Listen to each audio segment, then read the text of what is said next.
Greetings, one and all. Welcome to We Are Reading episode 4. My name is Eli Wananda, as you can see there, and this channel is called Various Things Africans Arise, Mindful Black Dad, and We Are Reading is a series of videos, a series of live streams that I'm doing every Saturday. At the moment is the plan, every Saturday afternoon in the UK or Saturday morning in the United States. We're going to be discussing texts, books, articles, essays, lectures, which I find what I find to be edifying and inspiring and thought-provoking, and just generally texts which I think can contribute to our struggle as Black people, as African people in this world, to make a better, to do better, to make things better for ourselves, to understand the situations that we find ourselves in around the world, and to point to ways that we can help to improve things going forward. So thank you for joining. If you haven't already, make sure you subscribe to the channel. Make sure that you like the video as well, please. The liking is very, very important for the YouTube algorithm. The more people like the video, the more people like videos, then YouTube's algorithm, we think the way it works is that the more people like a video, the more likely the algorithm is to push the video to people, other people. So it's just a quick and easy and free way to kind of get to support me, to support the channel, and to support the movement and the work that I see myself being part of. So like the video, share the video as well. Doesn't cost anything to just share the video. This stream, today we're going to be reading from this book here, a mammoth book here, which is called Blueprint for Black Power by Amos N. Wilson. This book was written in, I believe it was written in 1997. It was published in 1998 by African World Info Systems, and this edition is, this is the 5th printing of the book from 2005, and it is a humongous book made up of no less than 890 pages. So, I mean, I haven't read all of it. I've maybe read about a third of it. So, I do need to get through it. This isn't one of those books, though, having said that, this isn't one of those books that you just sit down. I don't think it wouldn't make sense to just sit down and read from start to finish, because there's so much in here. Look at the size of this book. So there's so much in here, so many different themes. I would say personally that, I don't think that Amos Wilson gets the credit that he deserves, because the level of his writing, the academic rigor of his writing, the logic, the way he deals with ideas and works through ideas and all this kind of stuff. I can't think of many others who have been on that kind of level. And this book was written 20 years ago, 25 years ago, this book was first published. So, and it is a blueprint in the sense that, I mean, the subtitle of the book is A Moral, Political, and Economic Imperative for the 21st Century. And I think that's actually a better title of the book, because Blueprint for Black Power might make you think, oh, this is exactly how Black people can be, Black power can be brought about. I don't think it's so much that. He's giving us actually he's given us a thorough analysis of the Black situation, and he's suggesting the key themes, the key areas that we as Black people should be working on in order to bring about Black power. It's not so much, here's all the things that you need to do in this order at this time and all that kind of stuff. But for me, by far the most valuable book that I have in my possession, and I only have one, so that's probably not a great idea. But that's the book, and I am going to be reading from. It says $40 on the back of this when this was printed into. I got it for £35 about 10 years ago, 10 or 15 years ago. I got this book, so probably worth £100 or something like that, £80, something like that. I don't know why I always say that with I suppose it's important to point out that books are expensive, man, very, very expensive to get, and so choose wisely and look after the books that you get. But the chapter that we're going to be reading from is Personality and Power here. Personality and Power, chapter 6. And it's a really good chapter. Oh, I mean, all the chapters all the chapters I've read in this book are really good, but this is a particularly good one. I like the fact in this book, my basic overview is that he basically talks about how the power of a group is largely determined by the personalities within the group. And he defines personalities as abilities and characteristics. So just what we're like as individuals in a particular group, a particular society, is what will shape the power of that group. And he talks about how, he lays out that theory, first of all, this understanding that individual abilities and characteristics within a group shape the abilities and characteristics of the wider group. He talks about that for quite a long time. Then he talks about how, and I will go into all of this in a bit more detail, obviously, during the stream. Then he talks about how the Black collective, focusing on the African American situation, but he does apply it to Africans elsewhere, particularly in the continent. He talks about how the power of Black America, if you like, or the African American collective, is shaped by white America. By white America basically controlling, all the levers of power which white America has, which he breaks down in the other chapters in the book. He talks about how through that, white America shapes the individual personalities, basically, so that in a way that will further white supremacy and which will make Black power impossible. And then toward the end of the book, he talks about, he does start to say, okay, well, these are some of the ways that we can actually counteract this psychic violence, this psychic social violence that is done to Black people. And I really like that bit, actually. I've read this chapter kind of a couple of times recently, preparing for the stream. And I really like that last bit of the book. So hopefully I'll be able to go into more detail on that last section in this stream. So let's get into it. Personality, Power and Personality by Amos Wilson. So it starts on page 109. And in the first 2 or 3 pages, he breaks down the point that he says, while social organization is absolutely critical for a people's power, so how we organize as a collective is critical, is pivotal for the power of an individual group. He says all of that. But then he says that is not sufficient. That is not the be all and end all. And shout out to Tito District, one of my patrons. Peace out to you. Baba Amos was a giant, absolute giant, and I think he died. I'm pretty sure he died before the book was published. So if you listen to some of Amos Wilson's lectures, I call him a prophet. Not in a weird religious way, but he was a prophet in the sense of he spoke about what's happening in the world, and then he did make some kind of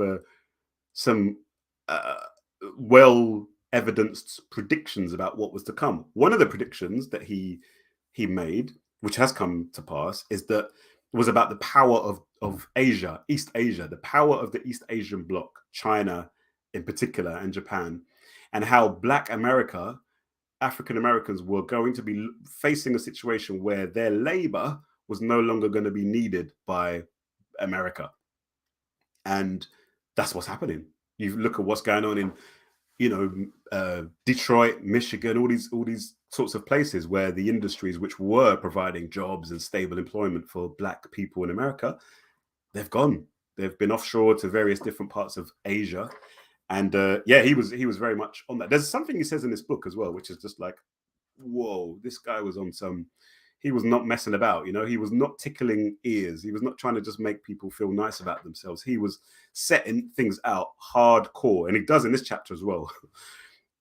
He lays it out in this chapter. At times it is a hard read, actually. And I don't know if I'll go through a lot of the detail when he's breaking down things. But he says that, yes, social organization is absolutely critical for a people's power, but it's not sufficient. So he says on page 109, on a more fundamental level, he says, on a more fundamental level, the power of a group is heavily dependent. Sorry, I'm just looking. Where is this quote? Sometimes I write down the quotes. Oh, here we go. Yeah. On a more fundamental level, the power of a group is heavily dependent upon the abilities and characteristics, in short, the personalities of its individual members who constitute it, and perform its organizational roles and functions. And then he gives a quote from somebody called James Coleman, a book. And this is another thing about Amos Wilson, which I really like. Amos Wilson wasn't someone who was just here trying to say, he wasn't trying to pretend that he was inventing anything and coming up with lots of brand new ideas and information. He constantly copiously quotes from various different people of various different races as well, not just Black people. He quotes from social scientists and various different types of people. So one of these quotes here is James Coleman, and he breaks down. Let me read that. He says, this quote from James Coleman says, "A group's effectiveness depends heavily upon the individuals within it, since ultimately it is the individuals who make and implement group decisions.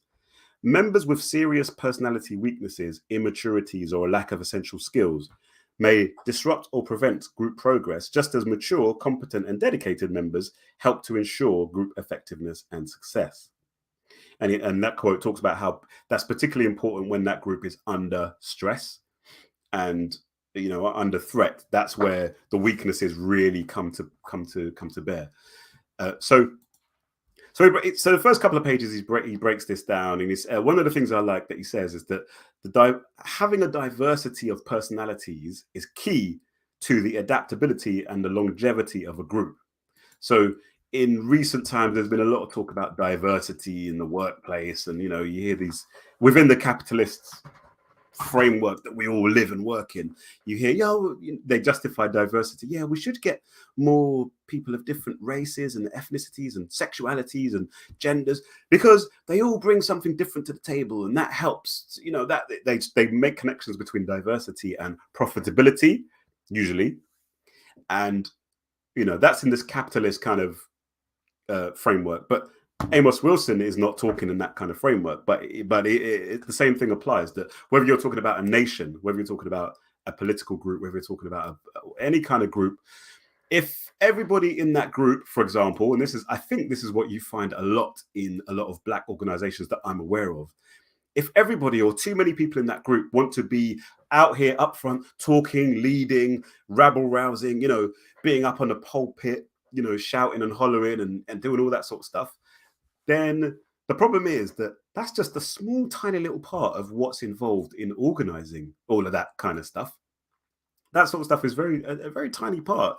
And I would argue that's probably the easier part, to just go and spew some words that are very enticing to people. The hard part is, right, okay, who's going to be actually planning stuff out? Who's going to be going and knocking on doors, raising awareness? Who's going to be out in the streets flyering? Who's going to be, caring for the people in the group? Who's going to be mentoring young people?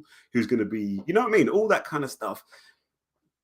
You need people who are suited to those kinds of things, who have those kinds of aptitudes. And unfortunately, that I have found in my experience in the organizations that I have been part of and that I've seen in other organizations, you often find a disparity because more people, particularly men, if I'm honest with you, more of the brothers want to be out there being the big dog up front, getting all the adulation, and not many of us have wanted to be in the background, not really being seen and noticed by the public, but doing the hard work. And that's one of the reasons why our organizations are so powerless, at least here in the UK. Maybe it's different in America, I don't know, but this is how things are in the UK. So then he goes on to, peace out to Black Soul, my good brother, another Patreon. Shout out to you. Thank you for joining. Thank you for joining us live. You said you would on Twitter yesterday, so that is all good. So peace out to you, and also Tito District. Yeah, exactly. Deindustrialization hollowed out places like Detroit and other Midwestern places, and a similar thing will be happening in so many different parts of the industrial world, where, let's face it, most of our Black people who are in the diaspora live in those kinds of places generally, I think. So he talks a lot about that. He makes quite an interesting point. I find this interesting, but I don't think it's particularly relevant to this conversation. But he talks about how every individual personality, so my personality is actually an organization of traits. So what am I like? It's not just one thing. I'm not just here is Ellie and this is my personality. It's various different elements. It's various. So I'll read the quote here. This is on page 111. It says, it's important to note in this context that personality is generally perceived as organized, as a dynamic organization of traits, tendencies, abilities, intentions, and behavior.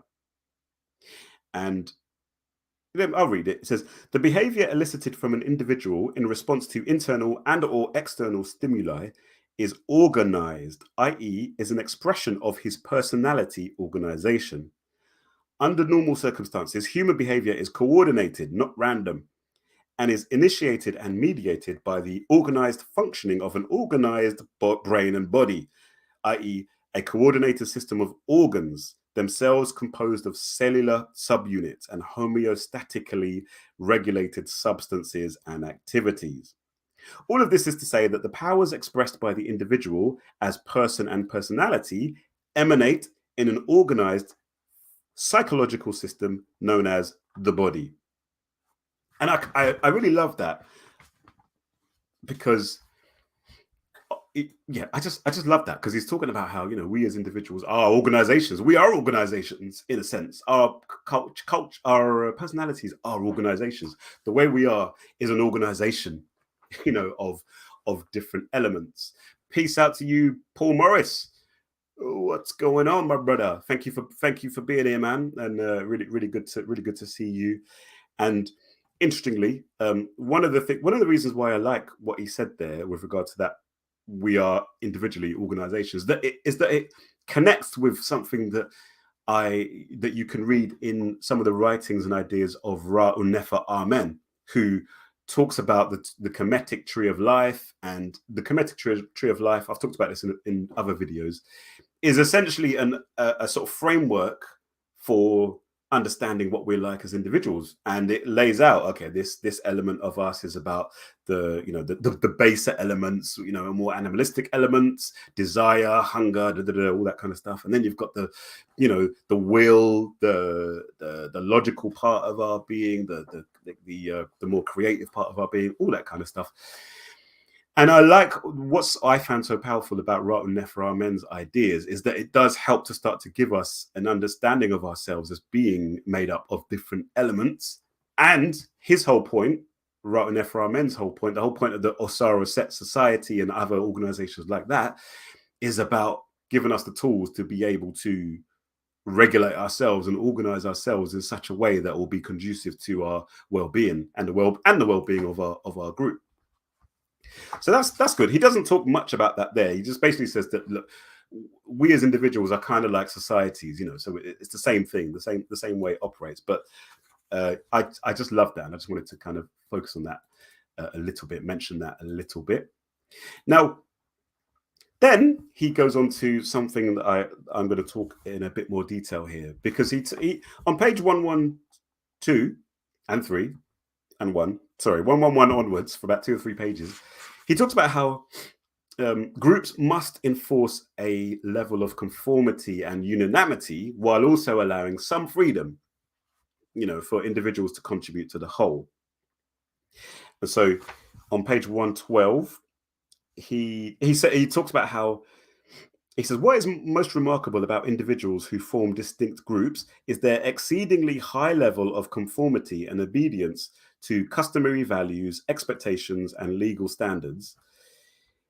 Even more remarkable is their sameness or similarity of interests and tastes, their apparent love of or need to eat much the same foods and drinks prepared in much the same ways, to be entertained by much the same amusement, to dress pretty much alike, to speak the same language, express similar attitudes, like the same kinds of music, and behave pretty much within a rather narrow range of a very broad spectrum of behavioral possibilities. And yeah, he's basically saying, in one sense, it's quite remarkable and quite, shocking that we should be so samey within a particular group. And it's so true. We might sometimes think that we're so individual, and I'm myself, I do my own thing, but we're not, because it's within a few, it's within a narrow range that we basically do these, even if you think about the way that we dress, I'm wearing a t-shirt now and trousers. Why am I not wearing a sarong or something? Or why am I not wearing I don't know, like one of them Ghanaian, the Ghanaian, the kente cloth kind of off the shoulder numbers? And why am I not wearing those things? Because that's not how people dress here. That's not how people dress in this country. So he's talking about that uniformity that is so key about groups. Then he says something here which I really want to bring out. He talks about that. Then he says, he says, in spite of individual differences, organized groups tend to exert some initial and ongoing pressure on their members toward conformity in vital areas of group life. Groups seek to induce conformity in their members through role definitions, setting limits to permissible behavior, convincing them of the validity of group goals and values, conditioning them through the manipulation of a broad variety of rewards and punishments. And then this is what I'm talking about here, because this is what groups do. They enforce conformity, but then this is something that I don't think enough of us think about particularly with regard to organizations. We don't think, I think, enough about why do people join organizations? What do they want to get out of joining an organization? What should they get? What is it that motivates them to join? And as organizations, do we think much about what do we think much about that? What are we going to give people? What do people get if they join this organization? So I'll just read a couple of lines here. He says a large proportion of basic and acquired individual needs can best only be satisfied through group activity and institutions. The individual is attracted to the group in terms of his and its commonality of interests, values, and goals, the success and status of the group, its exclusivity, its ability to provide him, this is the key one, this is the main one, its ability to provide him security and anxiety reduction, and to relieve him of his loneliness and alienation, amongst other things. And that there provides security and anxiety reduction and to relieve loneliness and alienation. Again, I don't think that we as organizations, whatever kind of organizations in the Black kind of conscious radical space, I don't think we think enough about this. What tends to happen is that, people join and it's kind of like, right, okay, come on and do the work. Come on, start working, sacrifice for the people, go and do this, go and do that, go and do this, sacrifice, you're serving your people. And yet, of course, that's, do you know what I mean? That is the case, and that should be the case, but it's not sustainable in this day and age. It's not sustainable. One of my points I want to make is that here in the diaspora, the cause that we are generally fighting for, particularly in the UK, this is a bit different from the US, but here in the UK, the cause that we're fighting to bring about, Black progress and African liberation and so forth, can be a little bit detached from our day-to-day lives. And I've seen and I've felt, I've experienced it. There's like you're expected to just give, and keep any personal stuff to yourself. So I think what that does, that forces people to. It's unnatural. I had a conversation with Agyei-Akoto a couple of years ago. Oh, was it last year? Last year, or maybe a year and a half ago. We talked about modernity, this concept of modernity. And she broke it down really well. She was basically saying that, yeah, look, people come into organizations, they're lonely, they're broken, they're depressed, they're hungry, they could be physically hungry, struggling to put food on their table. They could be having all kinds of problems at home with their partners, or struggling to get a partner. That's a big one, struggling to get a partner. I've seen that. I was like that when I joined the organization, the AAPRP, when I joined the AAPRP here in the UK, I remember there was a period of time where I was like a cat on heat. Basically, I was absolutely desperate to find a wifey, And I hold my hand up. There's certainly one or two women in the organization that I was probably being a bit too in your face and a bit too forward. Here's us. They're trying to. let's organize, let's learn about our history and so forth. And I'm like, so yeah, what's going on? Are you, are you single? Do you want to, and that wasn't great. But what can I say? I can't pretend, you can't pretend that we don't have this element to us, that we don't want to be lonely. We want to be with somebody. And my point is that I feel that organizations don't focus on this kind of stuff. Don't think about what people should, can and should get out of organizations. And often a criticism I hear is that people are doing it because they want to get something out of it. They want to get the money, and as if that's necessarily a bad thing. Guys, this is capitalism. This is late stage capitalism. Life is precarious out there. You know what I mean? Life is precarious. It's a very hard sell to ask people to sacrifice their time, where that time, if that's going to mean that they're not thus able to work to put food on their table, or they're not able to develop their career or whatever, to give them some element of security in the future, and all that sort of stuff. And I suppose my main point on that is that as organizations, please, let's move away from this kind of one-dimensional idea of what it means to be part of a Pan-Africanist or Black conscious organization, i.e. it's not just about coming in and learning facts and figures and history and, changing the way we dress and, the way we talk. It's multifaceted, just as we are multifaceted as individuals. So organizations, we need to focus much more on that. And I wanted to mention a phrase that I would like to talk about a bit more in future videos. But there's this phrase called, and let me type it here actually. There's a phrase called prefigurative. Is how you spell it? Prefigurative. I don't know how to spell it. Sorry, but prefigurative politics. Prefigurative politics, and what that means is that it's about the way that we organize, the way that we are as organizations should be demonstrating the vision, the future that we want to see within our organizations. I think that's how you spell it, prefigurative politics. So if we are organizing as Black people for African liberation and for whatever it might be, in our organizations, well, let's see some of that in action. Let's see some of the bonds, the social bonds and connections. Let's see some of that empathy amongst one another. Let's see some of that mutual aid. Let's see some of that solidarity economy stuff, all that good stuff like Tito District mentioned last time around. Let's see that.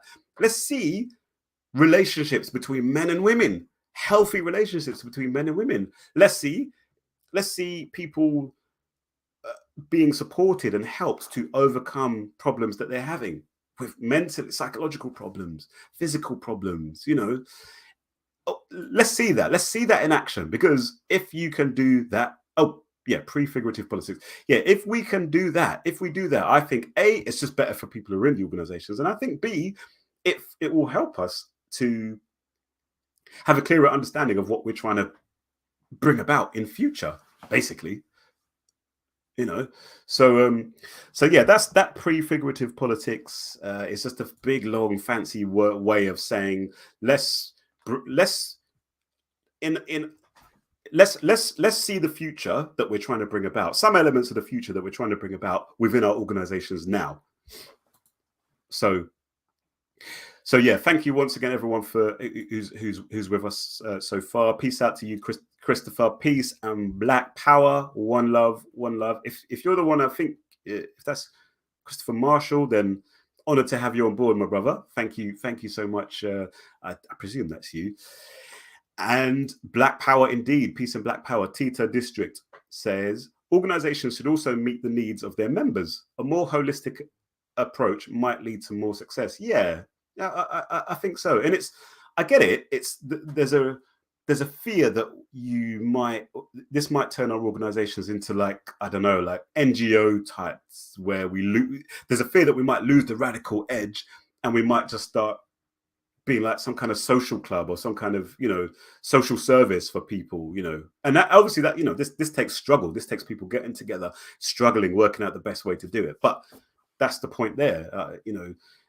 people's needs at least some of people's needs to the extent that we can. And I think one of my points as well is that we sometimes underestimate how much we have amongst us as communities to be able to help one another out. I think we saw that during the lockdown. We saw that where suddenly there was like this explosion of mutual aid going on. And by mutual aid, I'm talking about, for example, where I live here, knocking on people's doors who we know are old and single, or just the two of them, knocking on their doors and just saying, okay, what do you want? I'm going shopping. I'm going to place an order. What can I get for you? Do you know what I mean? And it was great. There was such an overflow of that sort of stuff going on. And you realize that actually, yeah, even something, there are so many resources that we have and knowledge that we have that we might not think is valuable. But actually, if we just talk to each other and started to share more, we would realize that we actually have much more, we're actually more rich than we think we are. Pre-figurative politics, exactly.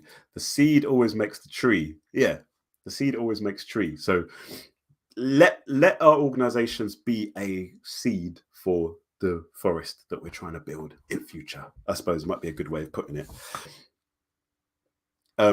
So yeah, that's a key thing that came up for me from this chapter. And then he talks about the active organ. He says focus on benefits of the organization of personalities. Yeah, what's this? Page 114 in the context of okay, here we go.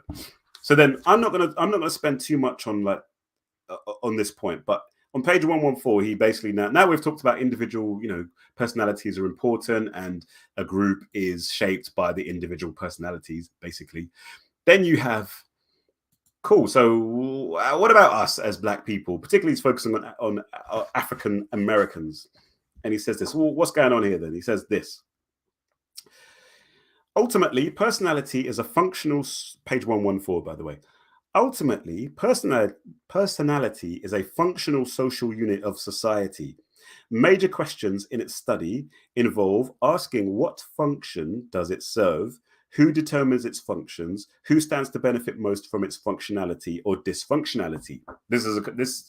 Amos Wilson was the person who made me start to ask those questions about everything all the time. So if you're talking about quote unquote black on black crime, if you're talking about single parent families, if you're talking about whatever it might be in Black communities, always ask, okay, cool, who benefits from this?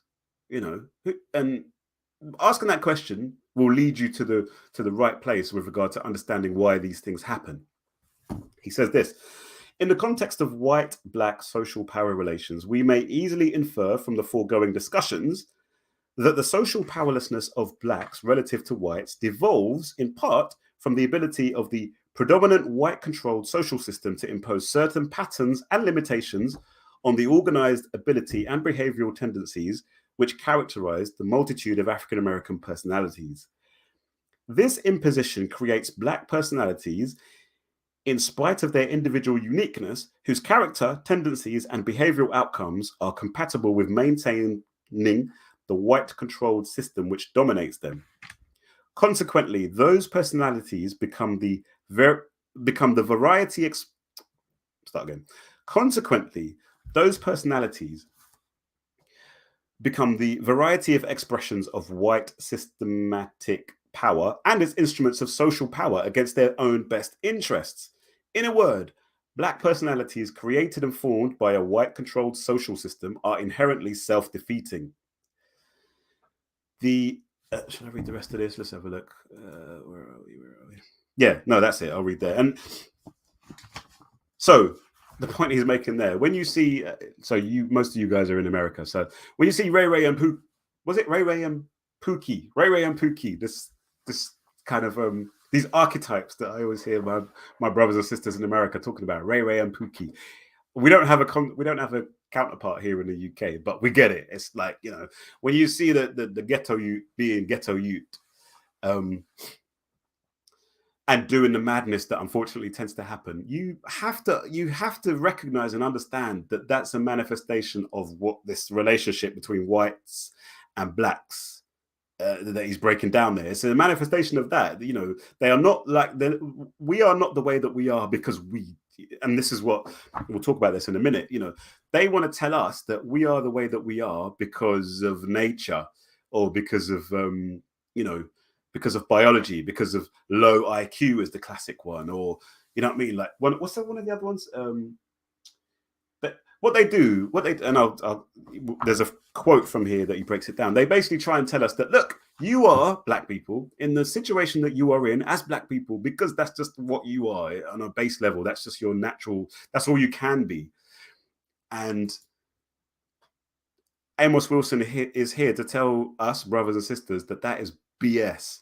And actually, that is just all part of the way that they use their power to control us. Then they use their power to control our imaginations and our understandings of the world and our situation, you know, and they hide the reality, which is that we as black people have been positioned where we are in order to be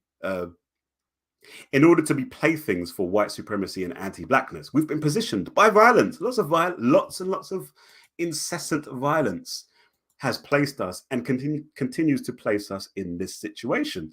And while that doesn't mean that we can't have any control over how we behave, because he wouldn't be writing a nearly 900 page book if he didn't think that there was any way of changing the situation.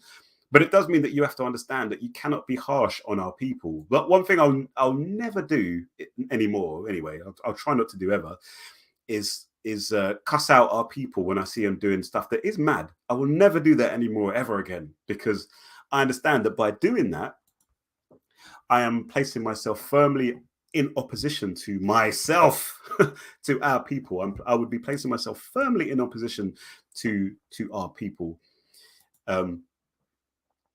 So, yeah. Christopher said, white supremacist archetypal programming by way of positive and negative reinforcement. I've always said that if you want to know the basics of how white supremacy operates, learn how to be an expert dog handler. Damn. Yeah. Reinforcement, punishment. And you know what? So, I mean, I don't know. Yeah. A good example is here in the UK, we had a situation where there was this woman, this sister, black woman, African woman, more recently from the Caribbean, and she went to the some royal event or something. You know, she had an NGO and she was invited to some event that had some royals there or something. And then her name was something like Ngozi Fulani something, like a proper African name. And then this woman who was like a royal aide said to her, "Where are you from then?" And she was like, "You know, London." And they were like, "No, but where are you from?" I was like, well, and it went on and on and on. And I remember she tweeted about it, and she suddenly became kind of famous. And like the white people, the white right went after her. So did the black right. In the UK, sadly, we've got a growing dysfunctional fungus or bacteria of black conservatism, which is really on the rise here. And there were a few of them. This one woman in particular, I would play it if I was confident about the technical, my bandwidth and stuff. But there was this one woman in particular, darker than me, dark skinned. I'm not that dark, but I'm darker than many. She was darker than me. She had like this weave on. So okay, fine, you can do what you want with your hair, you know. But then, because this Ngozi that she was talking about, she had dreadlocks. She was wearing African attire. She had an African name. This clown of a black conservative, was basically saying, cussing her out, saying, "Who does she? She's not even African. What's this name? What that? Look at her." She was saying, "Look at her hair. What on earth is going on with her hair?" Like this disgust, like a dog, like a rabid dog. She was attacking this woman, and that's a manifestation of, Christopher, what you're talking about there, I think, which is the punishment, negative reinforcement. You know, someone who dares. Ngozi was she was born of African Caribbean parents, and she's claimed her name. She's reclaimed her name. And this other, it's like, no, we cannot have that. You cannot be reaching out to your African root. No, we will ridicule you, we will humiliate you, we will make you, we will make you suffer, we will lambast you, because we cannot have you black people, wherever you're from in the world, we cannot have you identifying with your roots, and we cannot have you identifying with your what's the word, aesthetics. We cannot have, weave, yep, that's fine, straight hair, tongue your hair straight, that's fine, you can do that, because that's kind of, I don't want to stray into territory there, but that's fine. But you cannot have locks, you cannot grow an afro, you cannot, do you know what I mean, wear African attire. Don't do that, because that's not acceptable, because we don't want that. Because they understand that if Africans are to wake up and start to connect with our roots, that's going to be, the beginnings of the end of our downpression. So that's that. Shout out to Temi Adejon. Congratulations as well, my sister, for Mtoto number Mili, number 2. Black conservatives are a growing disease. Yeah, they're increasing every day. Their ideology that they spout is I was one of them once, so I can't pretend I'm better than anybody else. But I woke up, and these guys, they're just, because they're getting on, they're getting on TV, they're getting invited to Question Time and all these mainstream things, because and it's working really, really well in terms of kind of taking some of our brightest and best quote unquote people, and making them parts of the the attack against Pan-Africanism and Black consciousness and all that good stuff. So yeah, Christopher said, we are forced to assimilate even today, and society does a good job of reinforcing it. 100%. 100%. Yes, yeah, you're welcome, Temi. You're very, very welcome. I've got 2 boys, you got 2 now, so welcome to the welcome to my world of welcome to my world. So then we go on to, oh, by the way, let me just say, please make sure you like the video, because YouTube, blah blah blah, algorithm, there's the routine. So like the video. Hopefully we'll have at least as many likes as we have people with us.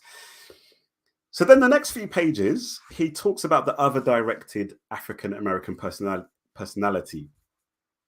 From page 115, probably for the next 4 or 5 pages, he talks about this. And he talks about how, by other directed, I'm going to summarize this, I'm not going to go into this bit in too much detail, but he basically says, by other directed, he means that Black people, African people, are directed by others. So we're directed by others in our collective political disposition, and our personalities are directed by others. So he says on page 117 that whites use their power to control how they interact with Blacks, and thus inculcate consistent and stable responses on the part of Blacks. So, like we've been talking about, through the negative and positive reinforcement, they basically control our range of being, our range of our personality diversity and so forth. They control that, and yeah, and then he says that he outlines the key elements of this. Now, unfortunately, there's a table in here which I do think we should try and look at. I found it kind of difficult to get this image onto to actually get the image, but there's this table that he's got here. Oh, I don't know if you can see that. Basically, yeah, I'll summarize it. Let me not waste your time. So he talks about how basically whites and Blacks are expected to behave in certain ways, and he breaks it down. So, for example, I'll skim through them. So, for example, for whites, when it comes to role dispositions, for whites, it's about social assertiveness, power, dominance, active social initiative, and independence. For Blacks, they need from us, and they work hard to make sure they get from us, when it comes to roles, descendants, social timidity, submissiveness, subservient to power, social passivity. That's a big one, social passivity and dependence. Social passivity, one thing I find with my people here in the UK, in particular, Black people, is that while many of people that I know they understand about white supremacy and racism and anti-blackness to an extent, and they get that, you know what I mean, this world ain't how it should be, but they are almost allergic to anything relating to collective action. Where they go down the road is they like, no, let's grow our natural hair, let's buy this. Anything individualistic, they go down that road. And like, hey, I'm not drinking this kind of water anymore because it's got this and that in it. That's fine, but very few of these people would be like, cool, yeah, let's form a union about this. Let's strike. Let's down tools. Let's do something that requires some kind of collective action. And I think that's part of the inculcation that you know we're taught to definitely not try and seek after power. Power is like a dirty word. Even saying black power, black power, that phrase is a scary phrase for Black people, unfortunately, because we're like, oh my God, black power. That sounds a bit like violence and hate. You know, and that's what we've been taught. That's how we've been taught to, you know, that's how we've been taught to be. Sociometric dispositions, another category. For the whites, rejecting other groups. Discriminate sociability and internally controlled sympathy. What's that? Oh, you know, we're sympathetic to who we decide to be sympathetic to. But for Blacks, accepting others, inclusiveness. This is something that a lot of people point out. We're just so inclusive to a point where people can go to African countries and they can go and become a tribal leader. You know, some Mzungu guy can go to Ghana. Nigeria. I've seen this. They go there, or woman, and like they learn the culture, and then they become a chief or a, you know, a babalawo or whatever. And it's like, you know, we're too open. For the whites, competitiveness, conservatism, proactive. For Blacks, not competitive, liberal, reactive, and so on and so forth. I won't go through all of those. But yeah, Amos Wilson kind of breaks down, you know, what he sees as the main kind of elements of the how white supremacy requires Black people to be, and how white supremacy requires white people to be. And then on page 119, he says that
sorry about that, guys. Yeah, I froze. This stupid laptop of mine, it just keeps like the modem itself on the laptop freezes. It wasn't my internet connection, it was the stupid laptop. So my bad. Thank you everyone for joining. I'm back.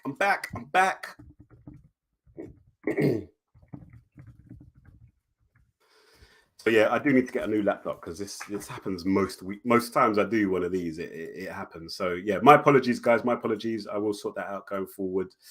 And what was I saying? I was saying that yeah, we are way too open as Black people, unfortunately. And here we go. Let's have a look. Yeah, what did I miss? There were some comments here. Yeah, way too open. Temi, Tito district. I've seen that too. Why are we so eager to give away our culture and what's sacred to us? Yeah, shaking my head. Yeah, there's almost like we're almost like, yeah, this is great. Look, the white people are into reggae. All right, UB40. Oh, you know, I kind of like UB40 if I'm honest, but you know, anytime you get a white person or a not black person, you know, getting into black culture, it's like, oh, this is amazing, wonderful, you know, and it's just very annoying, frankly. So yeah, thank you, Temi. Yes, I was just about to start on page 119. He says that white supremacy, whatever form it takes, wherever it exists, must achieve three major goals if it is to socialize blacks into accepting its natural, quote unquote, rights of final authority and primary privilege. It must establish the human racial ideal as white in contrast to black. So white is the norm and everything else is some sort of deviation or deformity from the norm. And an example of that is, well, anyway, I was going to say plasters, you know, like sticking plasters when you put plaster on your hand or whatever. You know, it's only recently they started bringing in not pink colored. Because I remember when I was little, they'd be like, I'd be looking for, I would get a plaster, I'll cut my finger, get a plaster, skin colored plaster. And the skin colored plaster would be like, you know, this color or lighter, color of my t-shirt. And I'll be like, looking at my hand, like, that's not my skin color, you know. So that's just a trivial example, but you know, it happens on a much wider scale than that. Even when you know, anyway. So white is ideal. Number two, it must proclaim that blacks are innately destined to serve whites and that the fulfillment of their true nature requires their happy commitment to this service. And number three, it requires that blacks be persuaded that they are incomplete without whites and that their highest calling involves the sacrificing of themselves for the benefit of whites. Soldiers, for example, police, those of us who are in the corporate world who, you know, we see our worth, our self-worth. We base our self-worth, kind of base our self-worth on, I've got to get a career and I'm gonna promote myself and I'm gonna go and, you know, become a chief CEO in a corporation. That I see that as a manifestation of this, basically. But those are the three main kind of things that we're kind of we are led to affirm and believe deep down. And I was gonna.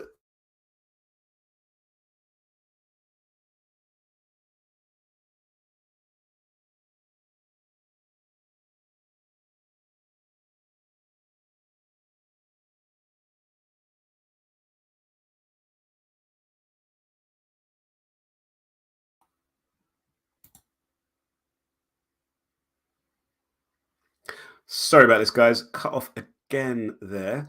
Now we might have to split this up into two parts because if my internet isn't gonna have it, then potentially we might have to postpone the second half of this for another day, maybe.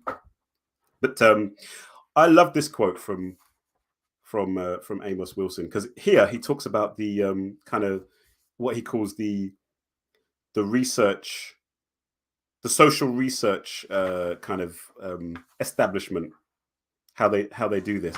And I want to read this quote because I love this quote. He says that, oh no, hang on, so black conservatives done that. So he compares there's three different types of personalities that he talks about. There are other directed, which we've talked about. So let me read this quote rather than trying to remember what it says. So on page 120, he says that, and this is a quote from someone called David Reisman. And it says, yeah, there's three orientations, which are tradition directed, inner directed, and other directed. And the tradition directed are, so where are we? Yeah, here we go. Modern mass society. I'm just gonna read this bit because I think this is important. Modern mass urban society, with its weakened family, community, religion, and social group ties, may increase the individual's sense of powerlessness. In the absence of meaningful social interaction, people search for synthetic ties to replace the ones lost in the process of modernization. They become other directed. That is, decreasingly reliant on their own consciences and increasingly dependent upon other people for their ideas and actions. The other directed person is easily manipulated by the mass media, by demagogic leaders, and by mass political movements. That's other directed people. He talks about tradition directed character. It's quite obvious, they're directed by what the norms of the traditions are and the culture are. Most places, and it says here that traditional societies existed in the Western world through the Middle Ages and still exist in many rural parts of the non-Western world. Then he talks about the inner directed character. And I will read this. The inner directed character is associated with the rise of Protestantism and capitalism. Parents implant general rules and norms in the child at an early age. Mature inner directed adults have internalized these values and norms and use them to guide their behavior throughout life, regardless of changing conditions or the values of others around them. The values of the inner directed person in the Western world generally include respect for work and self-sufficiency, a desire for personal achievement and production, strong moral restraints on sexual behavior, devotion to family and children, the postponement and sacrifice of pleasure for future well-being, and emphasis on personal savings and the accumulation of wealth. We should be able to recognize that, because that's basically, that's what the Western mind is, isn't it? That is the ideal that we see expressed. Yeah, get a job, save, don't have children too early, get married, go to college or whatever, send your children to school and all that kind of stuff. And then I'll skip down a little bit later on. He says, other directed persons have few internal restraints upon their behavior and so are guided primarily by what is fashionable, what is popular, what others are doing. Instead of guilt, they experience anxiety when their behavior does not conform to group expectations. Their parents want them to be popular, and even the school curriculum emphasizes getting along with others, life adjustment, quote unquote. The mass media, the advertising industry, and the clothing, music, entertainment, and recreation industries reinforce pressures on youth to be fashionable, hip, with it. Other directed adults care more about what their friends and neighbors think than about what they want for themselves and their children. They are organization men seeking security in large corporate or governmental bureaucracies, like I just talked about. Their values constantly shift as conditions change and social values fluctuate. They are more concerned with leisure and consumption than work and production. Less hung up about sexual standards, more interested in the immediate now than in planning for the future, and oriented towards spending money rather than saving it.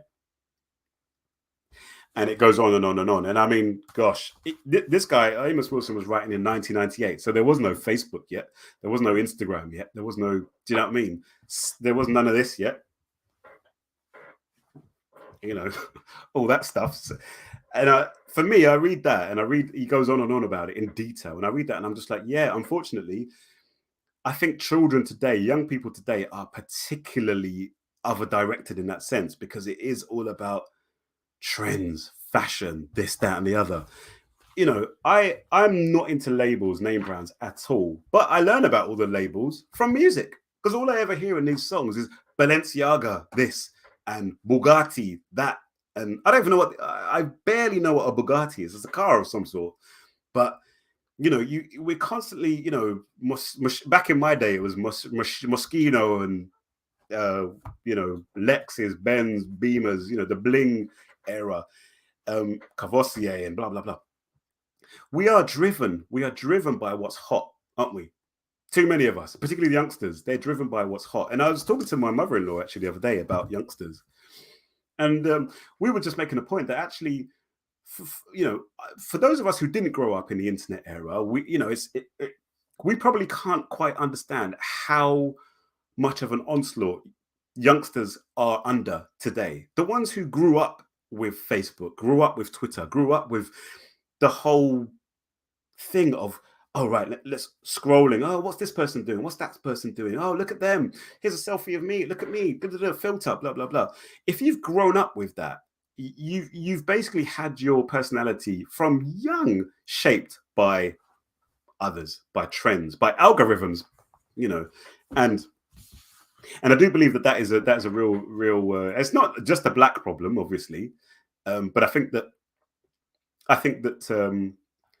it's really important that we kind of recognize just how other directed that we are. There's a quote here on page 124. It's very sobering reading, actually, this chapter, because he goes in detail. He doesn't sugarcoat it. You know, he goes into real detail, and often we as Black people probably don't want to hear this kind of stuff because it's a bit depressing, you know. But it's like Frank Wilderson kind of points out that, you know, often we want to just let's jump to solutions. It's like, no, I don't think we really have yet acclimatized ourselves with just how bad things are, you know. And yeah, sorry, there's some comments here. Passive reinforcement of the desired personality. Yeah. Absolute onslaught of programming. Yeah, particularly for young people. It's just, I mean, it's bad enough for just the rest of us. But if you grew up in that, because for us, you know, I grew up in like the 80s and 90s. So there was no internet. Things were much slower. If I wanted to learn about the world, I had to walk 20 minutes, 25 minutes to the library and hope that there were some books there that I could get that could tell me a little bit about the world around me. And I have to sit down and read the book slowly, you know. And I'm someone, I'm kind of a bit of a loner in a sense, which is why married life is kind of hard work for me sometimes. But I was always someone who I was like, yeah, I'll spend a Saturday, I'll go to the library and I'll get out some obscure books and I'll borrow some obscure music and CDs. Because even though my friends are all out there just, I don't know, wanted to play football and smoke and this, that, and the other, I was like, nah, I could sit down and read some, you know, obscurity. But that's so much harder nowadays because of the pressure, the social pressure. I want to quote this quote from page 124, which is like a summary of the other directed African personality. He says, oh, here, let me read this. The other directed African personality is one characterized by subjective feelings of personal and group inadequacy, resentful dependency and submissiveness, conservatism and conformity, which contradicts a little bit what you said on that table but that's fine. Intolerance and frustration, either low self-esteem or narcissistic high self-esteem. Inadequate or inappropriate self-confidence, negative or socially unproductive relations with others. Think about all of the baby father, baby mother dramas that you see amongst our people, you know, toxic relationships. Immaturity, limited imagination and range of interests. That's a big one. Limited imagination, especially range of interests.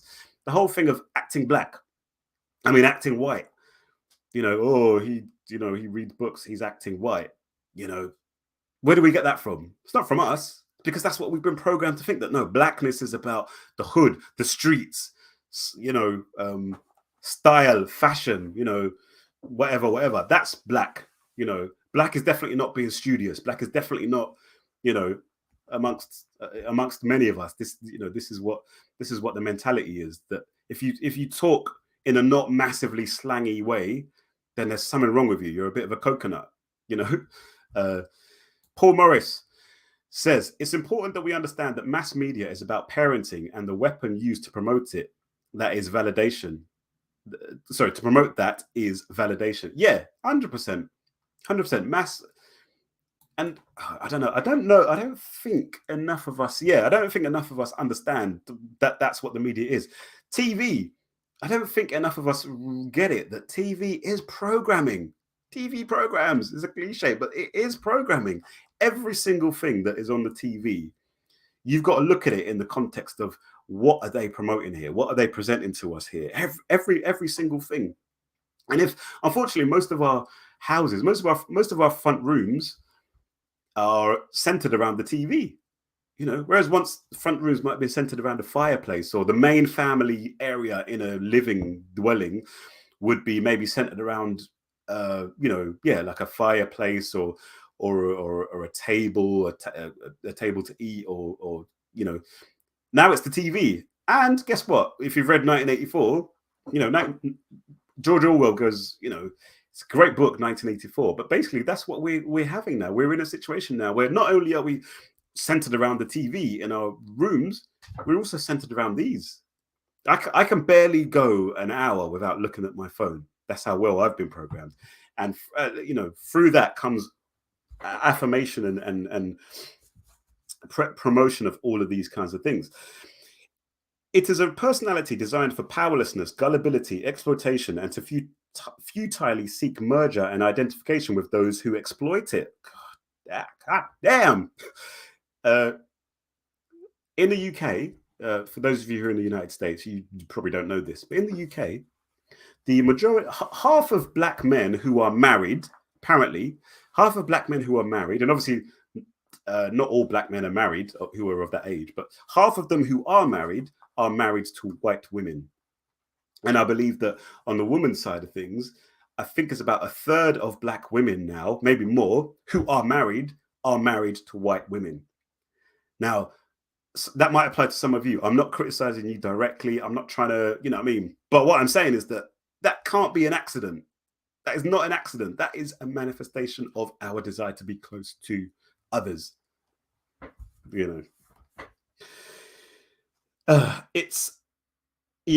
fashion to seek the approval and love of those who spitefully hate it above all else in life.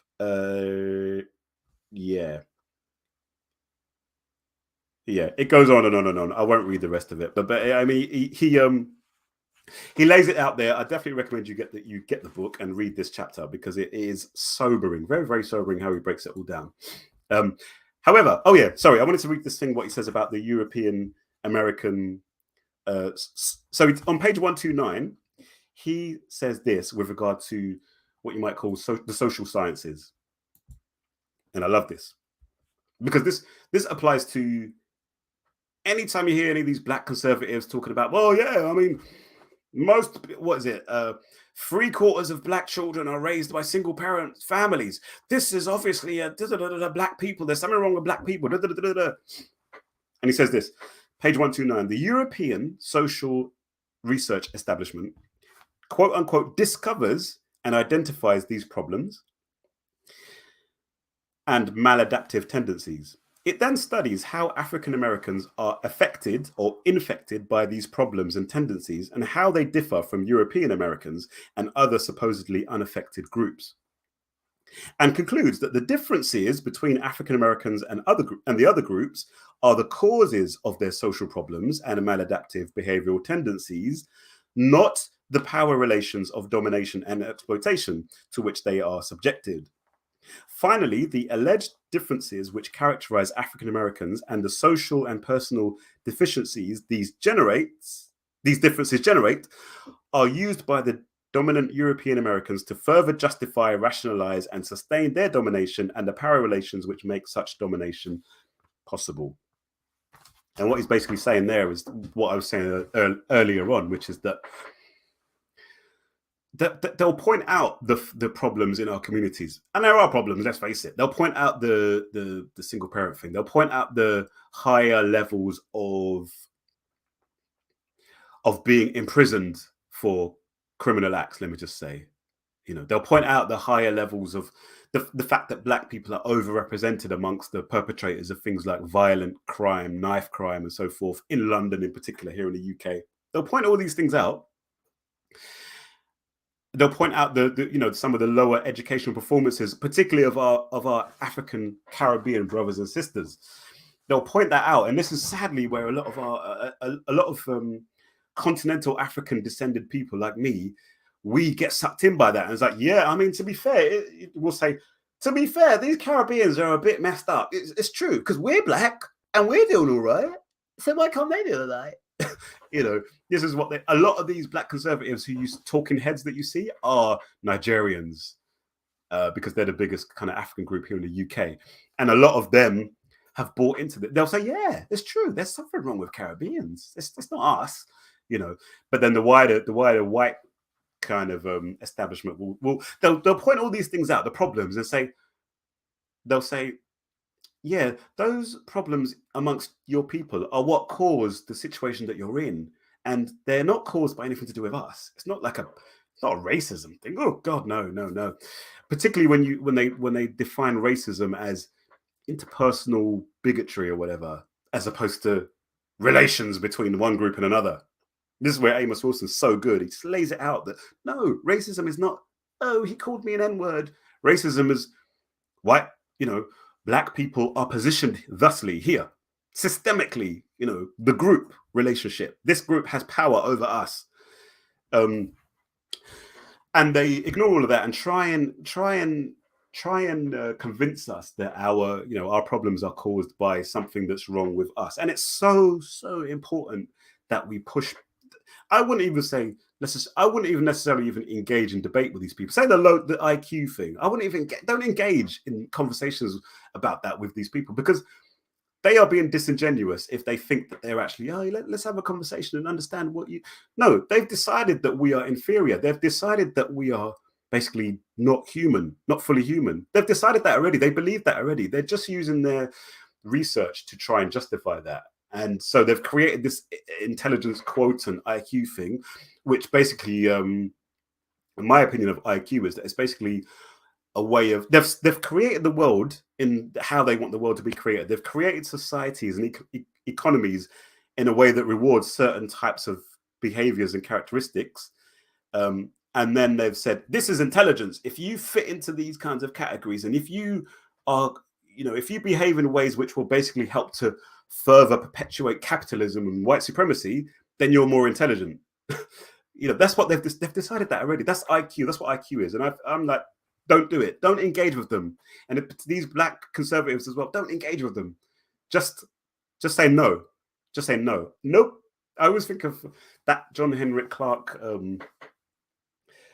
when he does that debate, when he had that debate with that woman, some woman about ancient Egypt being black. And at the beginning, she's like, they go to him like, okay, so Professor, Clarke, what's your what are you going to say to this woman? And he's like, listen, I only debate people who I consider to be my equals. He just does that. Literally, he might as well be going, I don't debate people who I don't consider to be my equals. And I just love that. He was just that badassery of, I don't care. I don't care about you. I don't care about your opinion. That's how we've got to be with these people. When people come with those kinds of things, just say, get out of my face. You're not important to me. You're not interesting to me. You are nothing to me. Because they'll just get into your head and mess up your head and like get you going down the road of, well, maybe we are inferior, because that's where I went. I went down that road briefly. Right, before we go to the last section, which is going to be the reconstruction of the African personality, which is a very important section, let's just have a look at a few comments. So Christopher, Supanic, meticulous social engineering, Willie Lynch style. Yeah, it's very deep. It's very, very, very pervasive. Temi Adejon, yeah, these annoying as F people who want to be the model, minority, the pet minority. That's so true. And it's horrible here in the UK because we've got all these MPs now. Like, what's Kwasi Kwarteng? Oh my God, he's a embodiment of that black conservative, lost soul, anti-African. And there's a few of them. He's not just him. And yes, exactly. We must pick our battles wisely. Don't go down that road. Especially as well, one thing I would say is that often these people, if you have a white person coming to you and wanting to talk about single parent families or IQ, they're going to be very well versed in their research. They're going to be very, very, very clued up on the scientific language of genetics and all that kind of stuff. And if you're not careful, you will make yourself look like an idiot because most of us probably are not really into that sort of stuff. So choose your battles very carefully and don't get into battles which you're going to get made to look foolish. Last section, we're going to talk about the reconstruction of the African personality. You can't see that, but yeah, I love this section because first of all, he says this. He says, back to page 123, he says, ultimately, the relative powerlessness of the Black community flows from its inability to find a sense of worth, purpose, direction, meaning, and significance from within its own history, culture, and reality. From its fear of striving for an Afrocentric reconstruction of all its social, psychological dispositions, from its fear of engaging in a struggle to the death to gain true African-centered autonomy. He says this, I mean, I'm chuckling, it's not funny. He says, but regardless of its trepidation, the African American, and I would say by extension, the global African community must struggle to achieve autonomy or face the very likely possibility of its genocidal demise. And then he talks about, back to page 129, he talks about how, right, so what we're going to do, how are we going to do this? And he says, it says this, page 129. Of course, the means by which the other-directed African can, by which the other-directed African can resolve his problematic situation, Amos Wilson was writing in the 90s, so this is well before PC. Political correctness meant that you couldn't really say he all the time. You had to sometimes say she, you know. So yeah.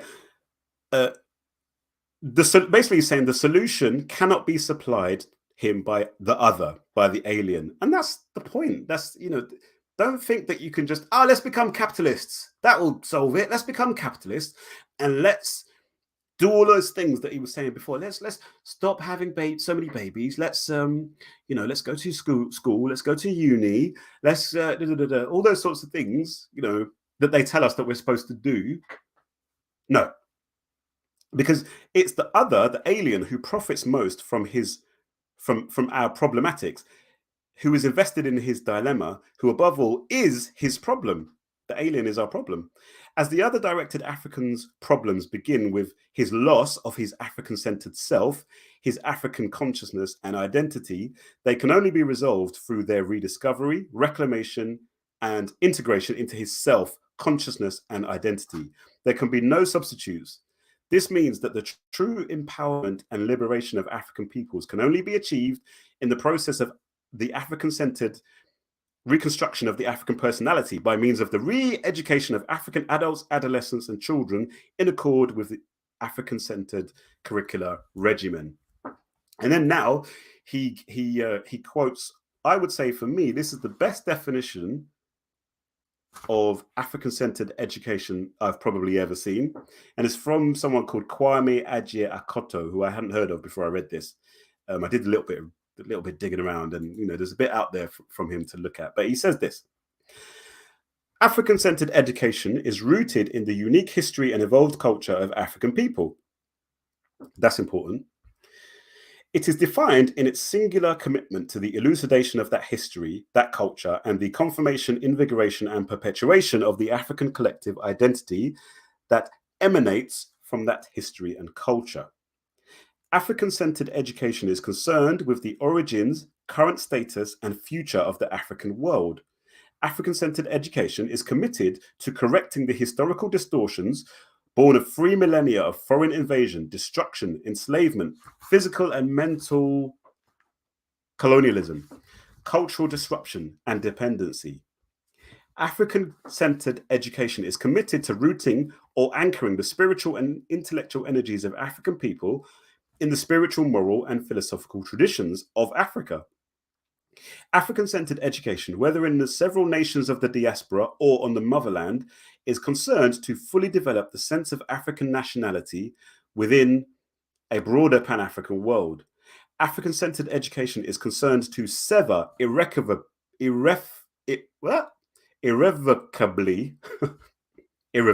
let's just say, is concerned to sever irreversibly the pathological and slavish linkage of Africans to the European or Asian ethos.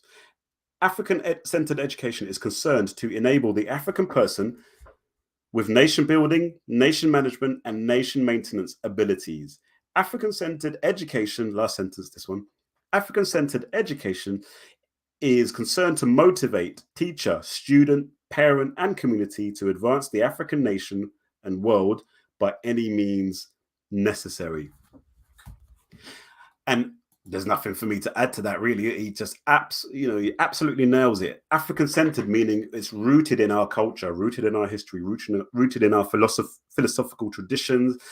Is all about our people. Is focused on the subject matter of African-centered education. It is African people. The curriculum is all about where we are in the world. What are we about? Where do we want to go? And I love that. I'm going to read and reread that because it's the best for me, the best definition of African-centered education that I've seen. Now, what Baba Amos Wilson ends with in the last couple of pages, as we reach the end of our conversation today, in the last couple of pages, from page 131 to 133, he gives something. First of all, something called the African-centered thematic inventory, and this comes from the same brother, Kwame Agyei-Akoto. This comes from him as well, from his book Nation Building Theory and Practice in African-Centered Education. And that's probably a book that's worth buying, I would have thought. Published in 1992. So 30 years ago, nearly. Oh, more than 31 years ago. He summarizes this African-centered thematic inventory into three main categories. And I love this. The reason I love this is because I actually think that I'm thinking that basically from now on, as far as my content creation goes, I'm going to probably start to key my content to these categories. And also, I'm going to start to think about, with regard to my own children, I'm going to start to think about how I'm socializing them, how we're socializing them, how we're raising them. Start to think about that a bit more with something like this kind of framework in mind. So there's three elements to this. First of all, spirituality and the psycho-affective. And I had to check that up. Psycho-affective just means the elements of our psychology that affect our emotions. I believe that's what it means. But so spirituality and the psycho-affective. And there's four elements underneath this. First of all, I'll come back to that, Paul. Thank you for that. So spiritual awareness. The aim of this subcategory is to transmit the knowledge of African spiritual tradition and develop an appreciation for tradition and the ability to apply the major principles to self, family, and community. So, for example, I think of brothers and sisters like Dalian Adolfo and Verona Spence Adolfo of the Ancestral Voices crew. That's kind of their remit, is the spiritual awareness, knowledge of African spiritual traditions and appreciation for our traditions. That's very, very, very important. But it's not sufficient. Sometimes people can stop there and they stop there with, we just need to know all about our spirituality and then that will fix us.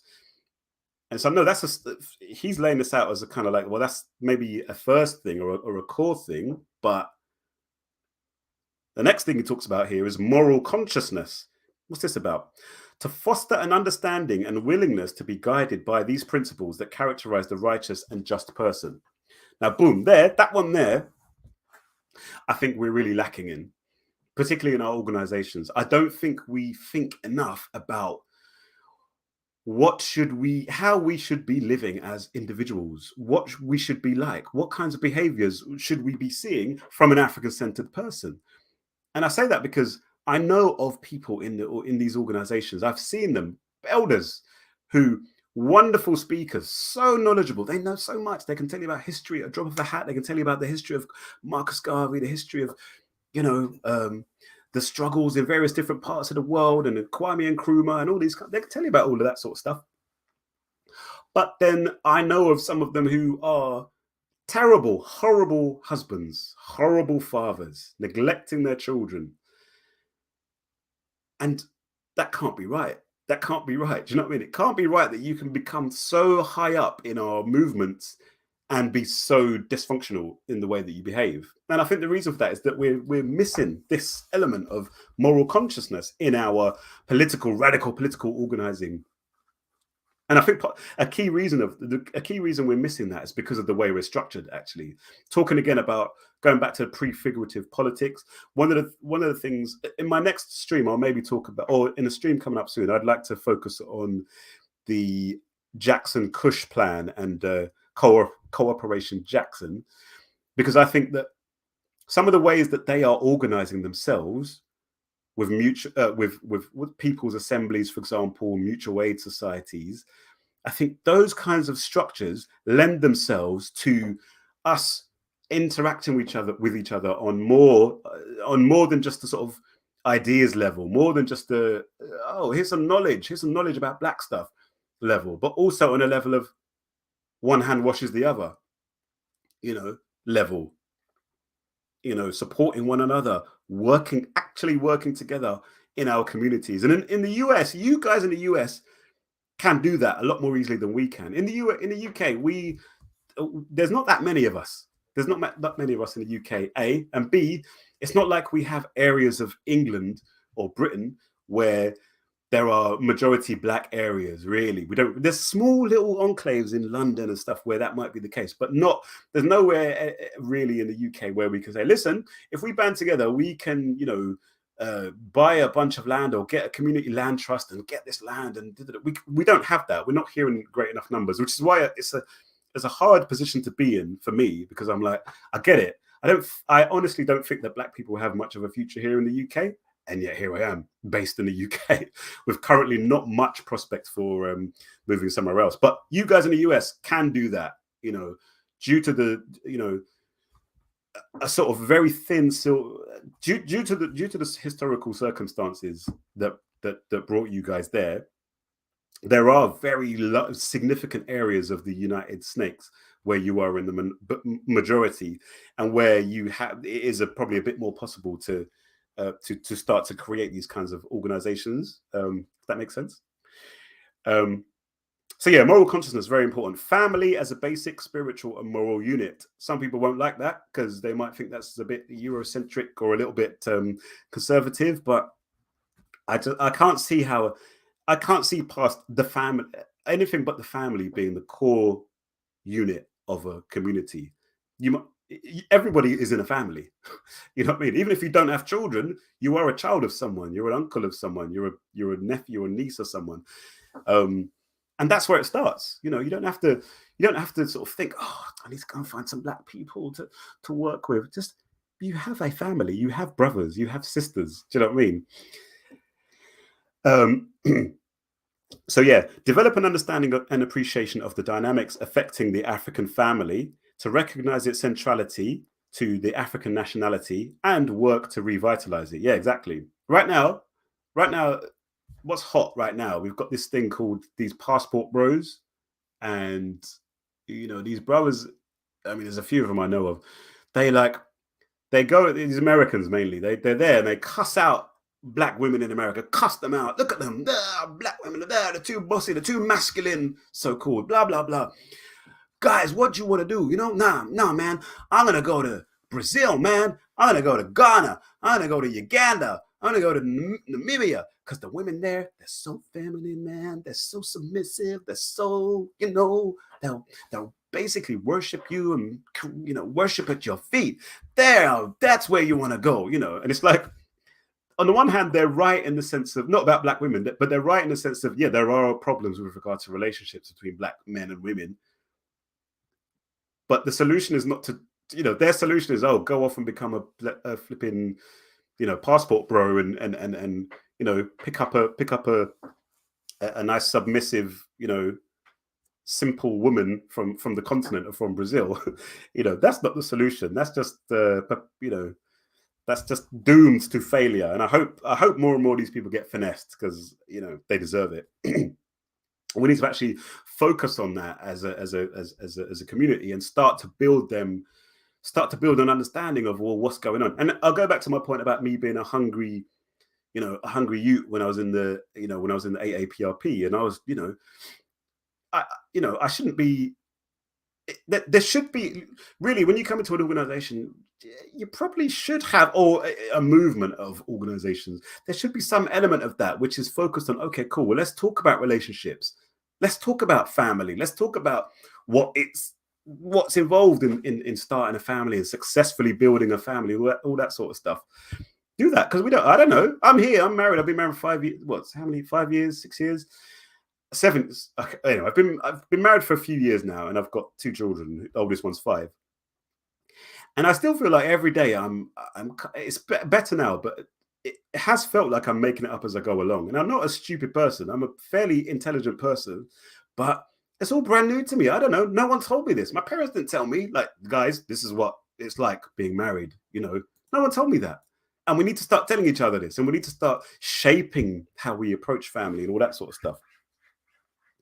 Self-knowledge and practice. This is also under spirituality and the psycho-affective. Self-knowledge and practice to facilitate the achievement of total knowledge of self as a unique extension of the collective, defined by the collective and committed to it. And that's important. Self-mastery, self-knowledge. This kind of, I think of the Asara Set Society, they're kind of in this space of self-mastery, and it is important. If you're talking, for example, about, and by the way, but let me just say this, I'm not suggesting that we should be perfect and we should be perfect individuals in every sense. No, but we should at least have an understanding of what perfect might look like, or you know what I mean? And we should be bettering ourselves on an individual level. You should not be joining an organization this year and then 3 years later, you're basically the exact same person as you are, but you've just filled your head up with more knowledge about information and dates and facts and figures and names. That can't be it. That's not going to bring about African liberation. That's just going to make you more head knowledgey, more full of knowledge. We need to facilitate knowledge of self. We need to start to have that mastery of our emotions, actually, and understanding and identifying our emotions, understanding and identifying how to overcome these emotions, how to control them, how to, channel our energies that are within us, as Ra Nephramen talks about. These energies that are within us, that are in our bodies, physical energies, are not us, but they're kind of part of us. But we should be able to, control them and channel them into service, as he says here, service of the collective. And finally, in this category, he says ancestral veneration, to facilitate the acquisition and valuing of the wisdom of the ancestors, and to foster a commitment to restore their works and make their works even better than before. So many of our brothers and sisters are doing these things. Shout out to all you guys who are doing that. And yeah, I love that. First category, spirituality and psycho-affective. It's all about the personality, isn't it? It's all about the individual. The individual and our interpersonal relationships with one another. And I love that. I absolutely love all of that. And the way to learn these things as well, the key thing, it's not about sit down and let me talk to you. Let me tell you now about self-mastery. Self-mastery is No, it's about doing it. You learn the best way to learn, the best way children learn is seeing you do it. And the best way to learn something is by doing it. Cool. So section 2 of the African-centered thematic inventory is cultural and ideological. And again, there's a few categories underneath this. 1, the primacy of African civilization and more comprehensive historical consciousness from antiquity to the contemporary. That will be the basis for African unity and development. Pretty self-explanatory. But when we're talking about, history, for example, when we're looking at world history and so forth, we've always got come at it from the perspective of an African perspective, So we should be mainly talking about African stuff. And if we're talking about things to do with other parts of the world, then let's relate it to Africa. Let's relate it to African people. Number 2, African heritage and cultural unity, to develop an appreciation of the need to foster cultural and political unity among all African people and to commit oneself to that task. Absolutely. There's no time for us to just, I don't think, African liberation is not going to come about by me, for example, I'm going to go and learn my own Bagisa culture in Uganda, and then I'm going to uplift our tribe or whatever. That's not going to bring about African liberation. We also have to make sure that we understand that we are part of a whole and we are all related, even with our differences. Next one, African-centered historical perspective. I've kind of talked about that already. Ideological clarity and commitment. To foster an identification with and a desire to participate in the ongoing dialogue aimed at creating a coherent and dynamic African nationalist ideology for the liberation and independence of African people. Now, this is good because one thing I'd say about the AAPRP, All African People's Revolutionary Party, is that they are ideologically clear. They're very clear. They really max out on the ideology stuff. And I think that's important. by ideology, I suppose you're talking about what is our understanding of what is ideology? What are the ideas that ground our understanding of the world? So with the AAPRP, the ideas that ground their understanding of the world are historical materialism, which we talked about last week when we talked about Amilcar Cabral. Historical materialism being the founding principle to understand our reality, historical reality. Class conflict was another one. They understand that class conflict is basically another key driving force of any changes in societies and so forth.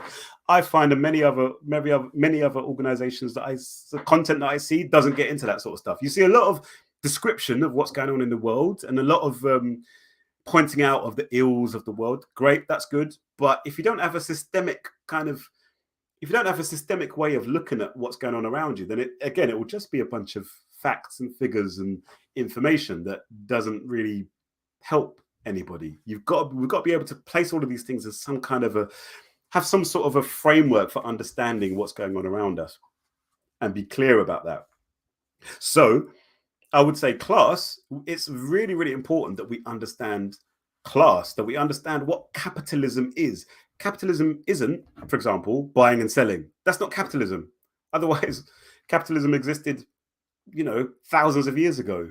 Well, it didn't, did it? That's not capitalism. Capitalism is a very specific form of social and economic organization whereby a group of people privately own the tools of production, and they decide how those tools of production are going to be used. That's capitalism, and all of that is done the way they do it, the way that they organize our stuff. Basically, it's run according to the need to make profits. It's not done on the basis of social need. It's done on the basis of creating profit. This is why you have, in countries like the United Kingdom and the United States, you have quite high homelessness. People don't have a place to live. Lots and lots of homeless people, thousands, hundreds of thousands, probably in the United States, of homeless people in the United States. But you also have thousands and thousands of empty properties, empty homes. Why is that? Because capitalism is not about social need. It's not about making sure that everybody who needs somewhere to live has somewhere to live. That's not capitalism. Capitalism is about making sure that those homes, those properties, are able to be used to generate a profit for the people who own them. That's capitalism, or generate profits for the banks and all that sort of stuff. That is capitalism. Yeah. So when people come here talking about, let's all become black capitalists and so on and so forth, you need to be able to just say, stop. I don't think you understand what capitalism is. It's not buying and selling. It's more than that. And that's ideological clarity. So I give thanks to the All African People's Revolutionary Party for helping me to kind of have that kind of, at least that level of clarity. Beauty and aesthetics, to foster the development of a sense of the beautiful and righteousness in, where are we? Sorry, righteousness, that is African-centered. There you go. Grow your locks, grow your fro, grow your, stop bleaching your skin, whatever shade of black you are, then don't change it. That's who you are. love it, embrace it. Melanin. One of my areas of interest is melanin. And my boys, I'm so proud. My 5-year-old, since he's been about 3, if you said to him, "Oh, how comes your skin is that color?" So it's because of the melanin. And he could tell you, like, yeah, white people don't have as much melanin, but we do. And white people go in the sun, and then the sun hits them, and they get more melanin in the sun. But we've got melanin already. He gets that. He knows that. And that is, you know what I mean? Those are the sorts of things we need to be doing, is making sure that we love, we know black pride, basically. And then the last one is white supremacy and racism, to develop an awareness and sensitivity to the dynamics of white supremacy, to facilitate the development of personal and collective strategies to counteract the effects of racism and white supremacy. Yeah. So that's 2 of the 3. So the first of the themes is spirituality and the psycho-affective. The second theme is cultural and ideological.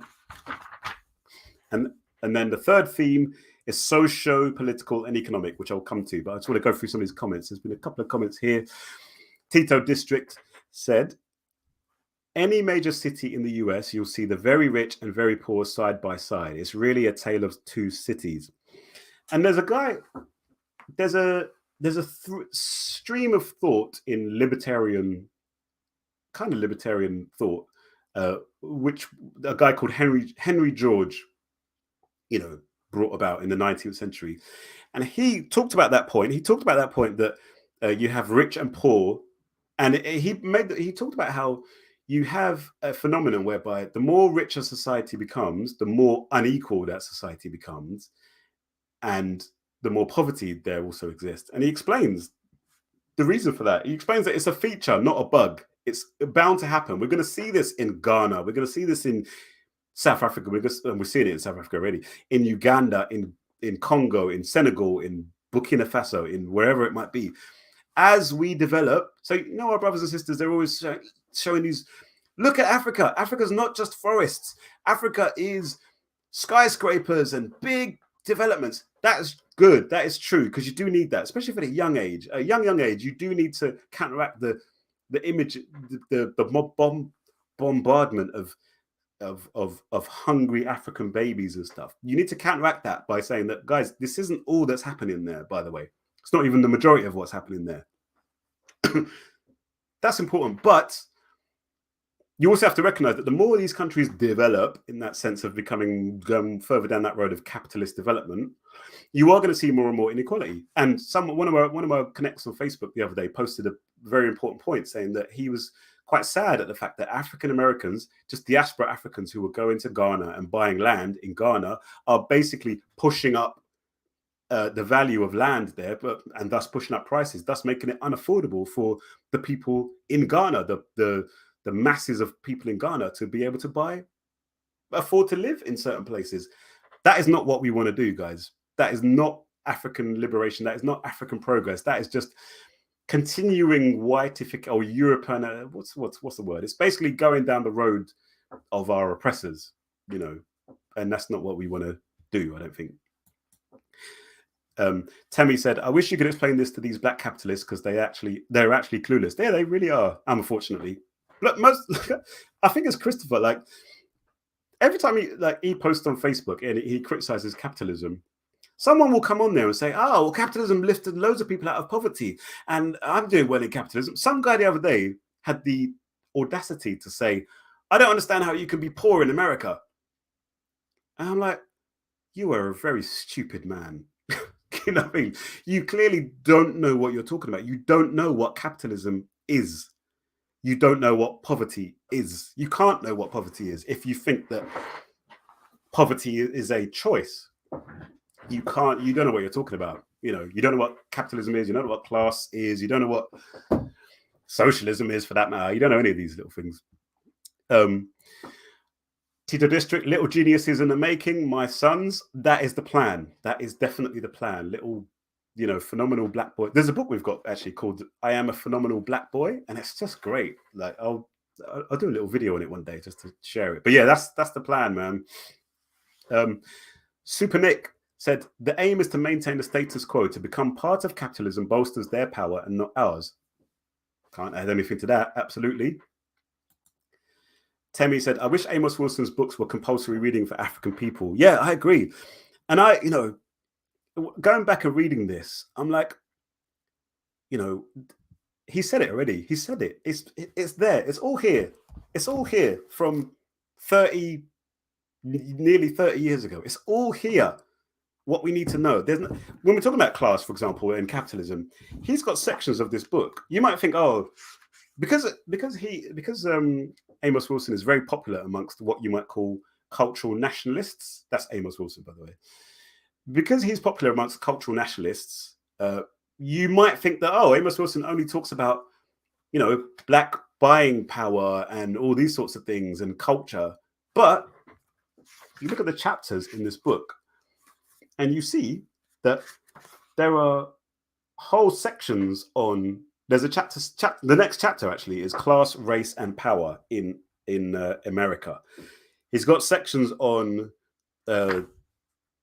the basis of power, organizational and ethnic resources. He defines what power is, which, you know, there's a whole first chapter, 20 pages of defining what power actually is.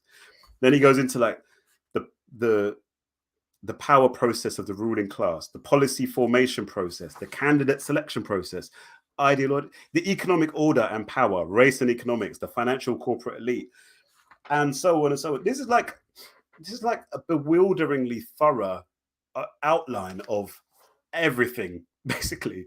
And if there's anything in here that he doesn't go into detail on, he at least flags it and alerts it as saying, look, yeah, this is the thing. So we as African people in this day and age, we sort of need to humble ourselves a little bit and realize that our elders have done it already. They've told us already that we're not adding anything really brand new to what's already been said and done. What we need to do is just kind of get serious and start building on what they've already kind of laid the foundation for us. And I talk to myself in that regards as well, because I've forgotten Amos Wilson too often. Tito District, yeah, this is the Africa you don't see. Exactly. There's a proliferation of those. The last 3 or 4 years, like I'm seeing more and more. It's good in a way. There's more and more African YouTubers out here. Like, what's that channel called? Luso Spot or something. You know, there's a bunch of these people who are like putting out loads of videos about Africa. Good. I want to see Africans talking about Africa, the continent. I want to see continental Africans talking about the continent of Africa. That's good. But there's a lot of this stuff. Like, look how amazing Africa is. Look at the skyscrapers. Look at and they always go to these cities and like Angola. They look at Angola. Look at what's the capital of Angola? Is it Maputo? They look at the capital of Angola. Look at these skyscrapers. Like, yeah, but guys, who owns those blasted skyscrapers? Do you know what I mean? Is it the masses of the people? No. You know. So yeah, absolutely. And then Tito, you said he was an amazing psychologist also. That's how I found him. Yeah. He's actually, it's a shame he, you know, maybe, I don't know, but he was taken, so he was only 50 something when he died. And just the range of things that he talked about and the depth in which he talked about. Watch interviews with him. One of the best things to do is to watch interviews, listen to interviews that he did, because he's just he came across as quite a cool guy as well. If I'm honest, I think I'd love talking to Amos Wilson because he's just expansive, thorough, calm, but also zealous. He was very zealous for our people. You know, you might compare him with someone like what's that guy's name? I can't remember what's his. Khalid Mohammed. Khalid Mohammed, you'll say, yeah, he's a firebrand, really zealous and so forth, because he just was in the way he talked. Amos Wilson was equally so, but it's in a different kind of way, in a more understated way, but very, very, very zealous for his people.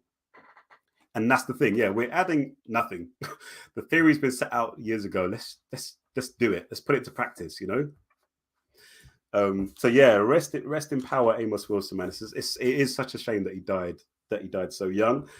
But you know, you could maybe say that everything kind of happens for a reason, and you know, he left us this. And African World Press, the people who actually put it, I believe that he died before this was published. And I think it does say in the introduction, it explains, like the introduction basically says, you know, we're really sad that he died. But we were able to put this together, and you know, yeah. So that's that. Sorry. Finally, the last theme is socio-political and economic, and this is probably a little bit more straightforward. But he talks about the sub themes here are Pan-African political and economic unity, cooperation and development. And actually, one of the chapters in this book talking about political and economic unity, cooperation and development. One of the chapters in this book, which I definitely am going to do a video on, is about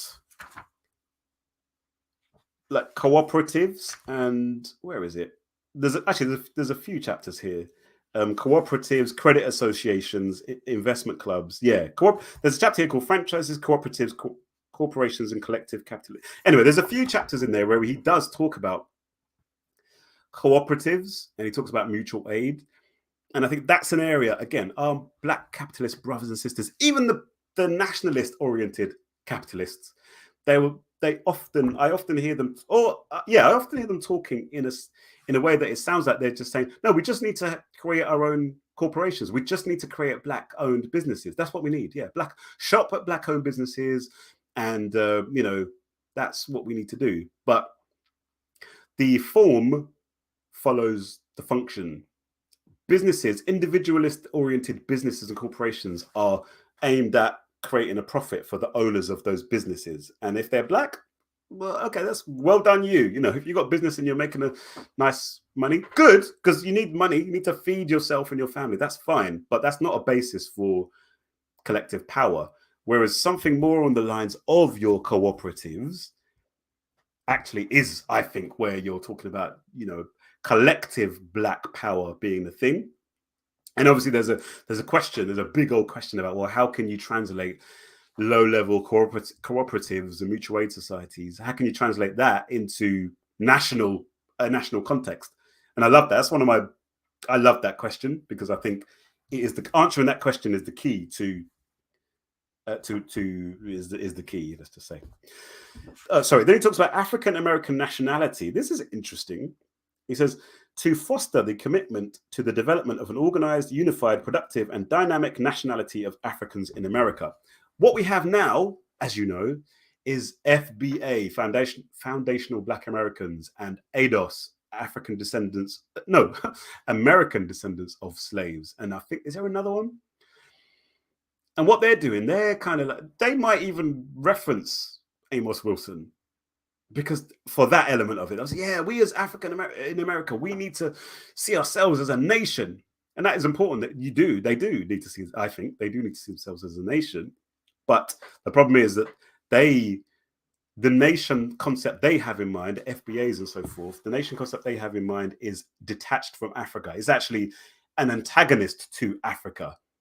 And that is a problem, I think. Any nationhood concept that you might have in America or Brazil or India or Colombia, another Ecuador, whatever, any nationhood concept, togetherness that you might have, I think it needs to be a pan-African or a global Black part. You need to see it as part of a global Black thing. Not that we're all the same and we've got to subsume all of our specific interests and concerns. We've got to forget about those and just focus on the collective. No, but we should see ourselves as component parts of a collective whole, just like white people do.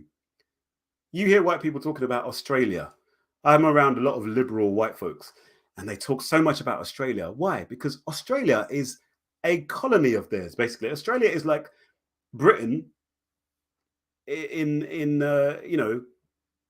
twice as hot as Britain. That's what Australia is. Australia is there.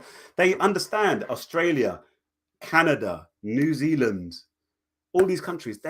When Brexit happened, one of the things that a lot of these Brexiteers were saying was, and now we can start to form a collective links between Britain, Britain, Canada, New Zealand, and Australia. And South Africa, actually, I think some of them were saying. Why are they saying that? Because they understand that they're part of a white world. They're pan-Europeanism, you can call that. And it's important that we don't lose sight of that, in my opinion. I agree with Amos Wilson. National and community leadership. It's interesting. To develop an awareness of the necessary qualities of leadership and to inculcate those necessary values and skills of leadership that are essential to the liberation and development of African people. Boom. Wow. Yeah. Do we have an understanding and awareness of what leadership is all about? Just to say, Paul Morris, those are out. Australia, all those settler colonies are outposts of white supremacy, 100%. Colonial conglomerate, said Super Nick, 100%. And they don't even hide it. It's not like I'm not saying anything controversial. We're not saying anything controversial in this regards, as far as like the unity that they have. But going back to the leadership question, so we had the film last year or the year before, Judas and the Black Messiah, which focused on Fred Hampton. And I mean, you could say Black Panther focused on the Black Panther. And when we look at history, we often talk about Malcolm, Martin, Marcus, and all these people. Fannie Lou Hamer, Nanny of the Maroons, Queen of Zinga, and so on. But this focus on individuals, on leaders, often there's two problems I have with that. One, it ignores the masses from which the leaders came from. There's no leaders without masses. Oh, who was it said? Oh, was it Fannie Lou Hamer who said something like, in my opinion, a great people don't need great leaders, or something like that. Something like that. We're too leader focused, and well, I say we're too leaders. Like, I think we're a little bit too prone to flock to individuals because we want to be led by somebody. But what I like about what he says here is that we need to start to think about, well, what makes a good leader? Yeah, good question. What is a good leader? Is it someone who speaks well? Not necessarily, actually.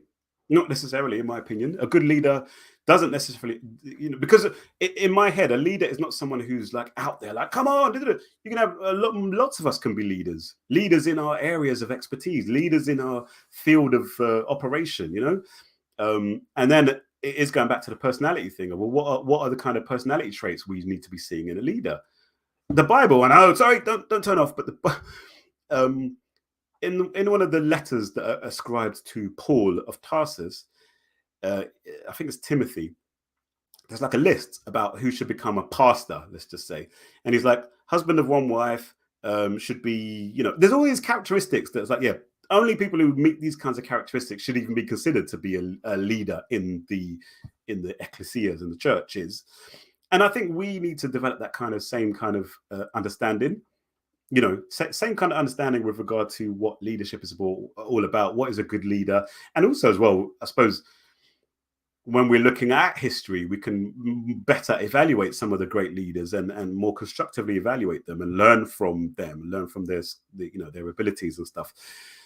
And yeah, exactly, Tommy, that this need to be led makes us vulnerable because a leader can easily be taken out. Exactly. And the best movements in our histories have been able to withstand the taken out of leaders.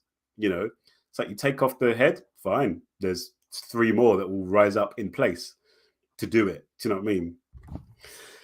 Right, just a few more to go. Co-equality of men and women, equal responsibility and participation. The aim of this is to develop a sensitivity and commitment to eliminate any behaviors typical of sexism and sexual exploitation. 100%. What I like about the AAPRP is that they have their All African, was it AARWU, All African Revolutionary Women's Union, and that was set up, I believe, in the 80s to start to institutionalize their commitment to this point, eradicating sexism and sexual exploitation. That's really, really important in this day and age. So yeah, that's good. Yeah, democratic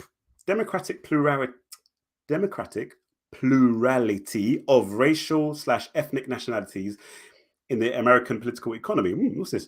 To foster a profound awareness of the psychic and the aim of that category is to foster a profound awareness of the psychic and constitutional entrenchment of white racial ethnic supremacy in the US, and to advance the African nationality within the nation of nations that the American political economy, in fact, actually is. Okay, so it's kind of builds on the African American nationality point, and he's saying that it's important to develop an understanding of African Americans being one of many nations within America. And I suppose his main point with that is that, no, don't think of just America as being this whole. No, America is a collection of groups competing with each other, basically. Excuse me. Human and civil rights. The aim here is to foster an awareness of one of the higher goals of social activism, the creation of a world order that is culturally pluralistic and truly democratic, equalitarian, and just. Impediments. What's this? Aim. This is important. To to inculcate a clear understanding of the historical impediments to African liberation and development, and further to provide a clear criteria for identifying and handling those less obvious impediments to the advancement of the race. Yeah, because I think a lot of Black people must not, because they don't probably think enough about us as being a whole, a group. They're too individualistic, first of all. But secondly, following on from that, they what's the word? They don't want to. I suppose it's a race thing, isn't it? They don't want to have a race consciousness, because and as part of having that race consciousness is understanding that these different races that we have, whatever you might say about how scientific the concept of race is and all that, and of course that I agree with that race as a scientific construct is not that solid, but as a social construct, race is very solid, and races are competing with each other. And so if you're not able to identify that actually the reason why Africans, in Africa the reason there's so much poverty in Africa is because of the West, the mainly white West. The reason that Africans are poor, mainly poor or underdeveloped, is because of colonialism that was done to us, because of slavery, because of neo-colonialism and so on. Then obviously you're gonna. It's Neely Fuller, isn't it? If you don't understand white supremacy, then everything else is going to confuse you. I'd say if you don't understand anti-blackness, then everything else is going to confuse you as well. If you can't understand where we are in the world and who we are playing with in this world, then obviously you're going to be confused and you're not going to be very useful to yourself or to your people. And then finally, institutional goals. The aim of this is to foster a clear understanding of our mission to build the institutional infrastructure of an independent nationality, and to foster a continuous commitment to advance the African nation and race toward independence and freedom, and the human race towards greater humanity. So there you go. That's, So yeah, those three themes there: spirituality and the psycho-affective. Number 2, cultural and ideological. And number 3, socio-political and economic. Those, I love those. Those give us the framework of themes with which to see our place in the world and to think about how we can move ourselves forward in this world and how we can liberate ourselves from this world. And as Afro-pessimists would probably say, how we can destroy this world in the sense of the way that the structures of the world and the way that the world has been set up with us Black people at the bottom, how we can destroy that world and create something else that is going to be, I love this. I love these themes. And he goes on to talk about there are curricular domains, which is basically the same, but he then adds in technology and nation building, practical applications as a curricular domain. So I do like that as well. But yeah, it's a phenomenal chapter in a phenomenal book from a phenomenal Black brother, ancestor, warrior, teacher.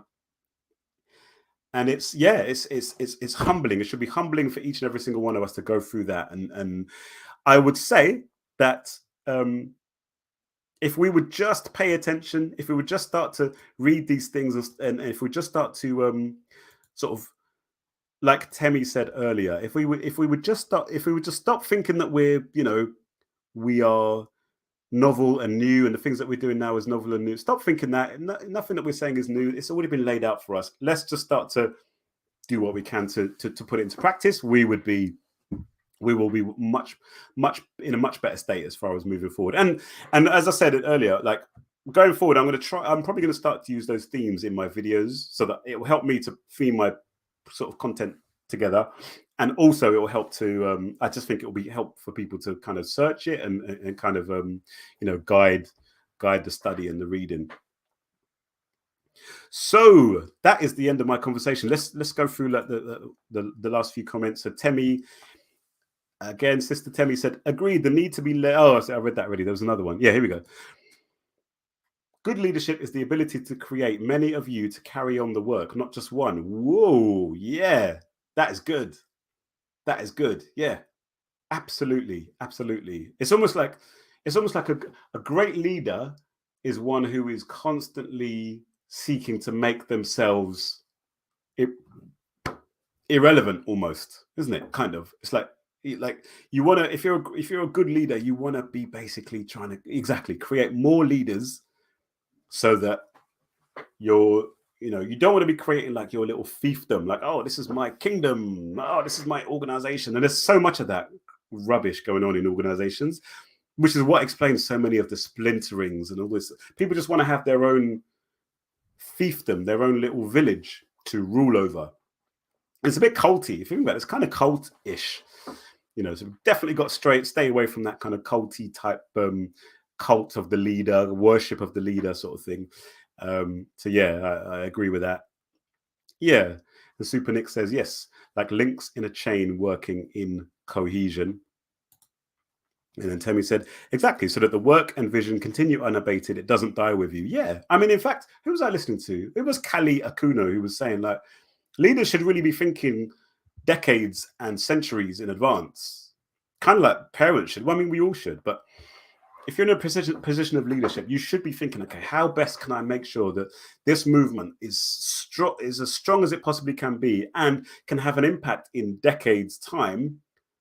Not how can I enrich myself now? How can I, get as many, get into as many, let me not be crass, but how can I get as many girls or boy or whatever, men or women, depending on your how can I get as much of that, and how can we get as much adulation? No, it's nothing about that. That is not liberation work. That is egoism. That is egotistical, self aggrandizement, which we don't need. And Tito District said, true. I think that's why we tend to see some cults of personality in our community. Yeah, absolutely. And it's I get it, because you do want to value, and the people who are skilled and talented and inspiring and so forth. Yes, you want to value them and give credit where credit's due and so on. But you want to be careful in doing that, And what's this? So Tita District said Baba Oba Tashaka also has a series called The Art of Leadership, which I'm still working on. That's interesting. I've not heard of him, and I've not heard of him, and I've not heard of that book. So I'm gonna have a look into that, because it's kind of it's really, really important. We need to hold our leaders to account, and we want to become leaders as well, and then exactly long before exactly. If you are too centered on one like Temi said earlier, that if you're too focused on leaders, then obviously your movement can be destroyed by just killing the leaders, basically taking the leaders out.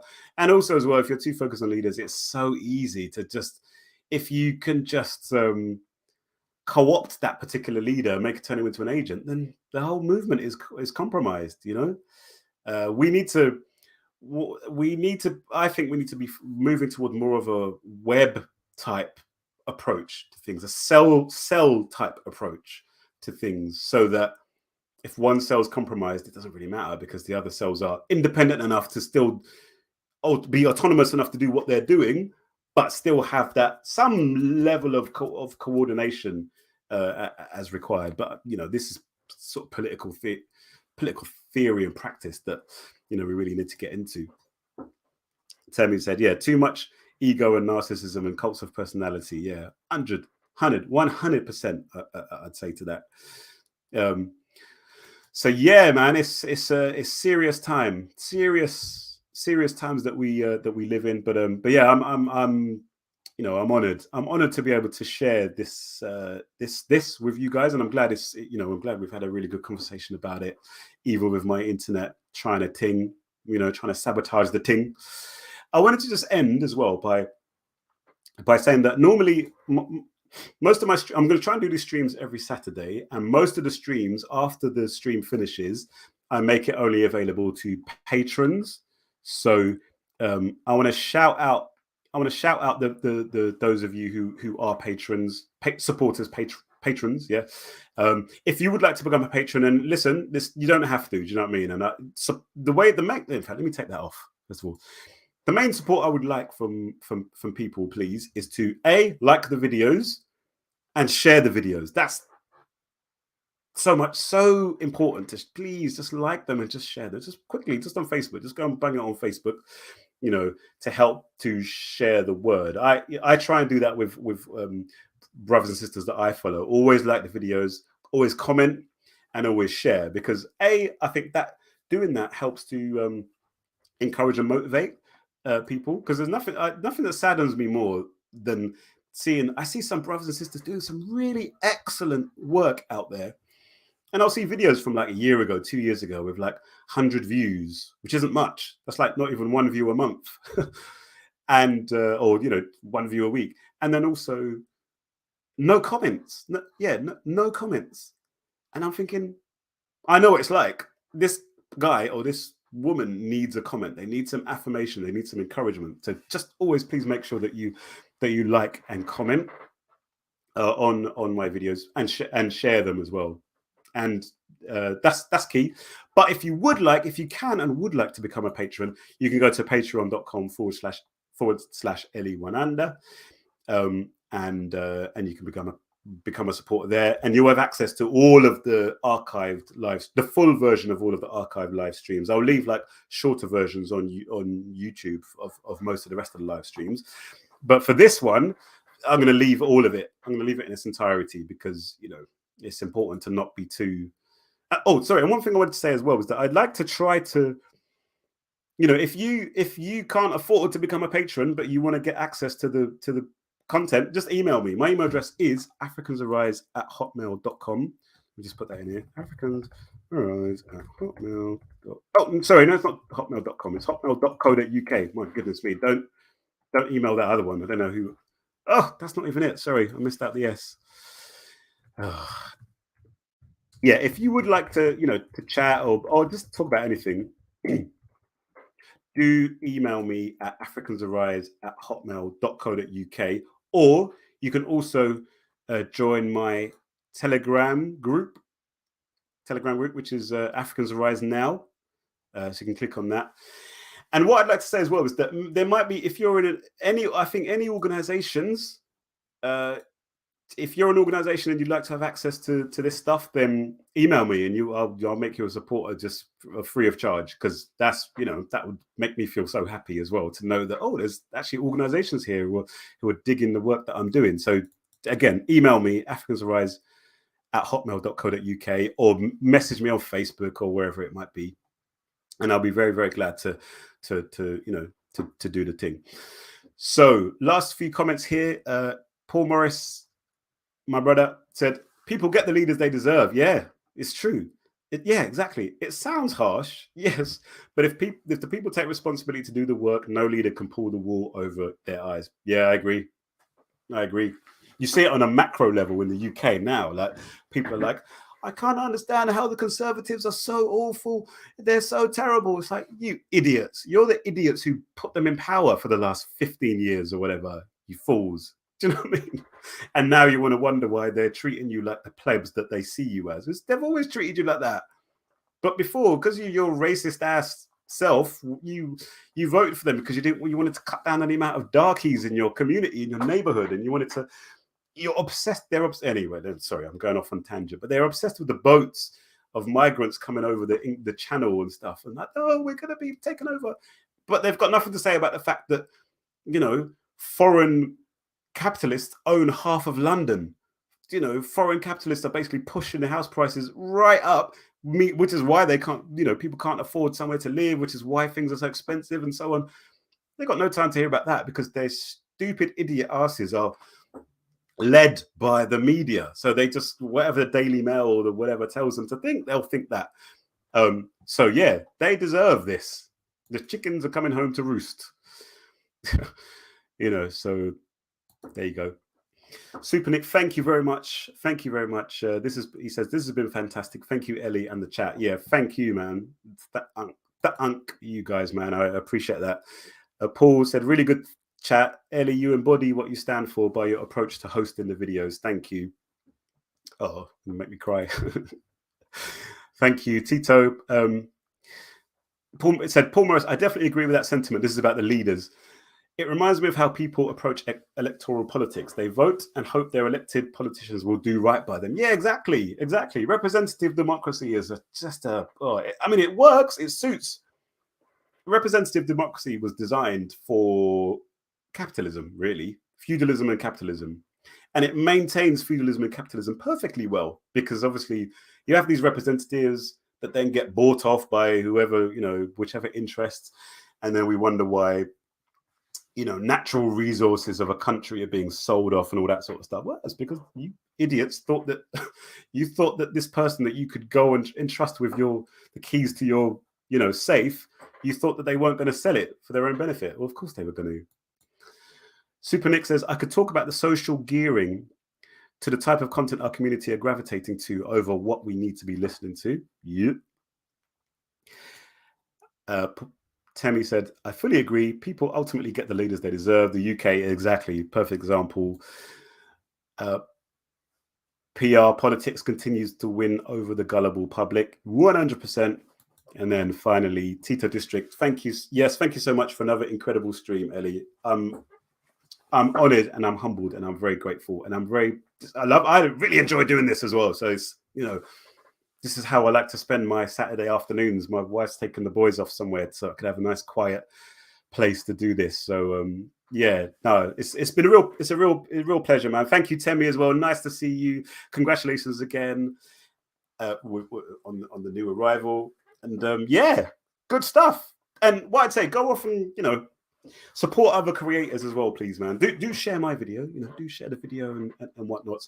But do go off and support other creators as well and creators as well. And let's keep building, let's keep talking, let's keep building, and let's move forward ever, backward never, as Osagyefo, Kwame Nkrumah would say.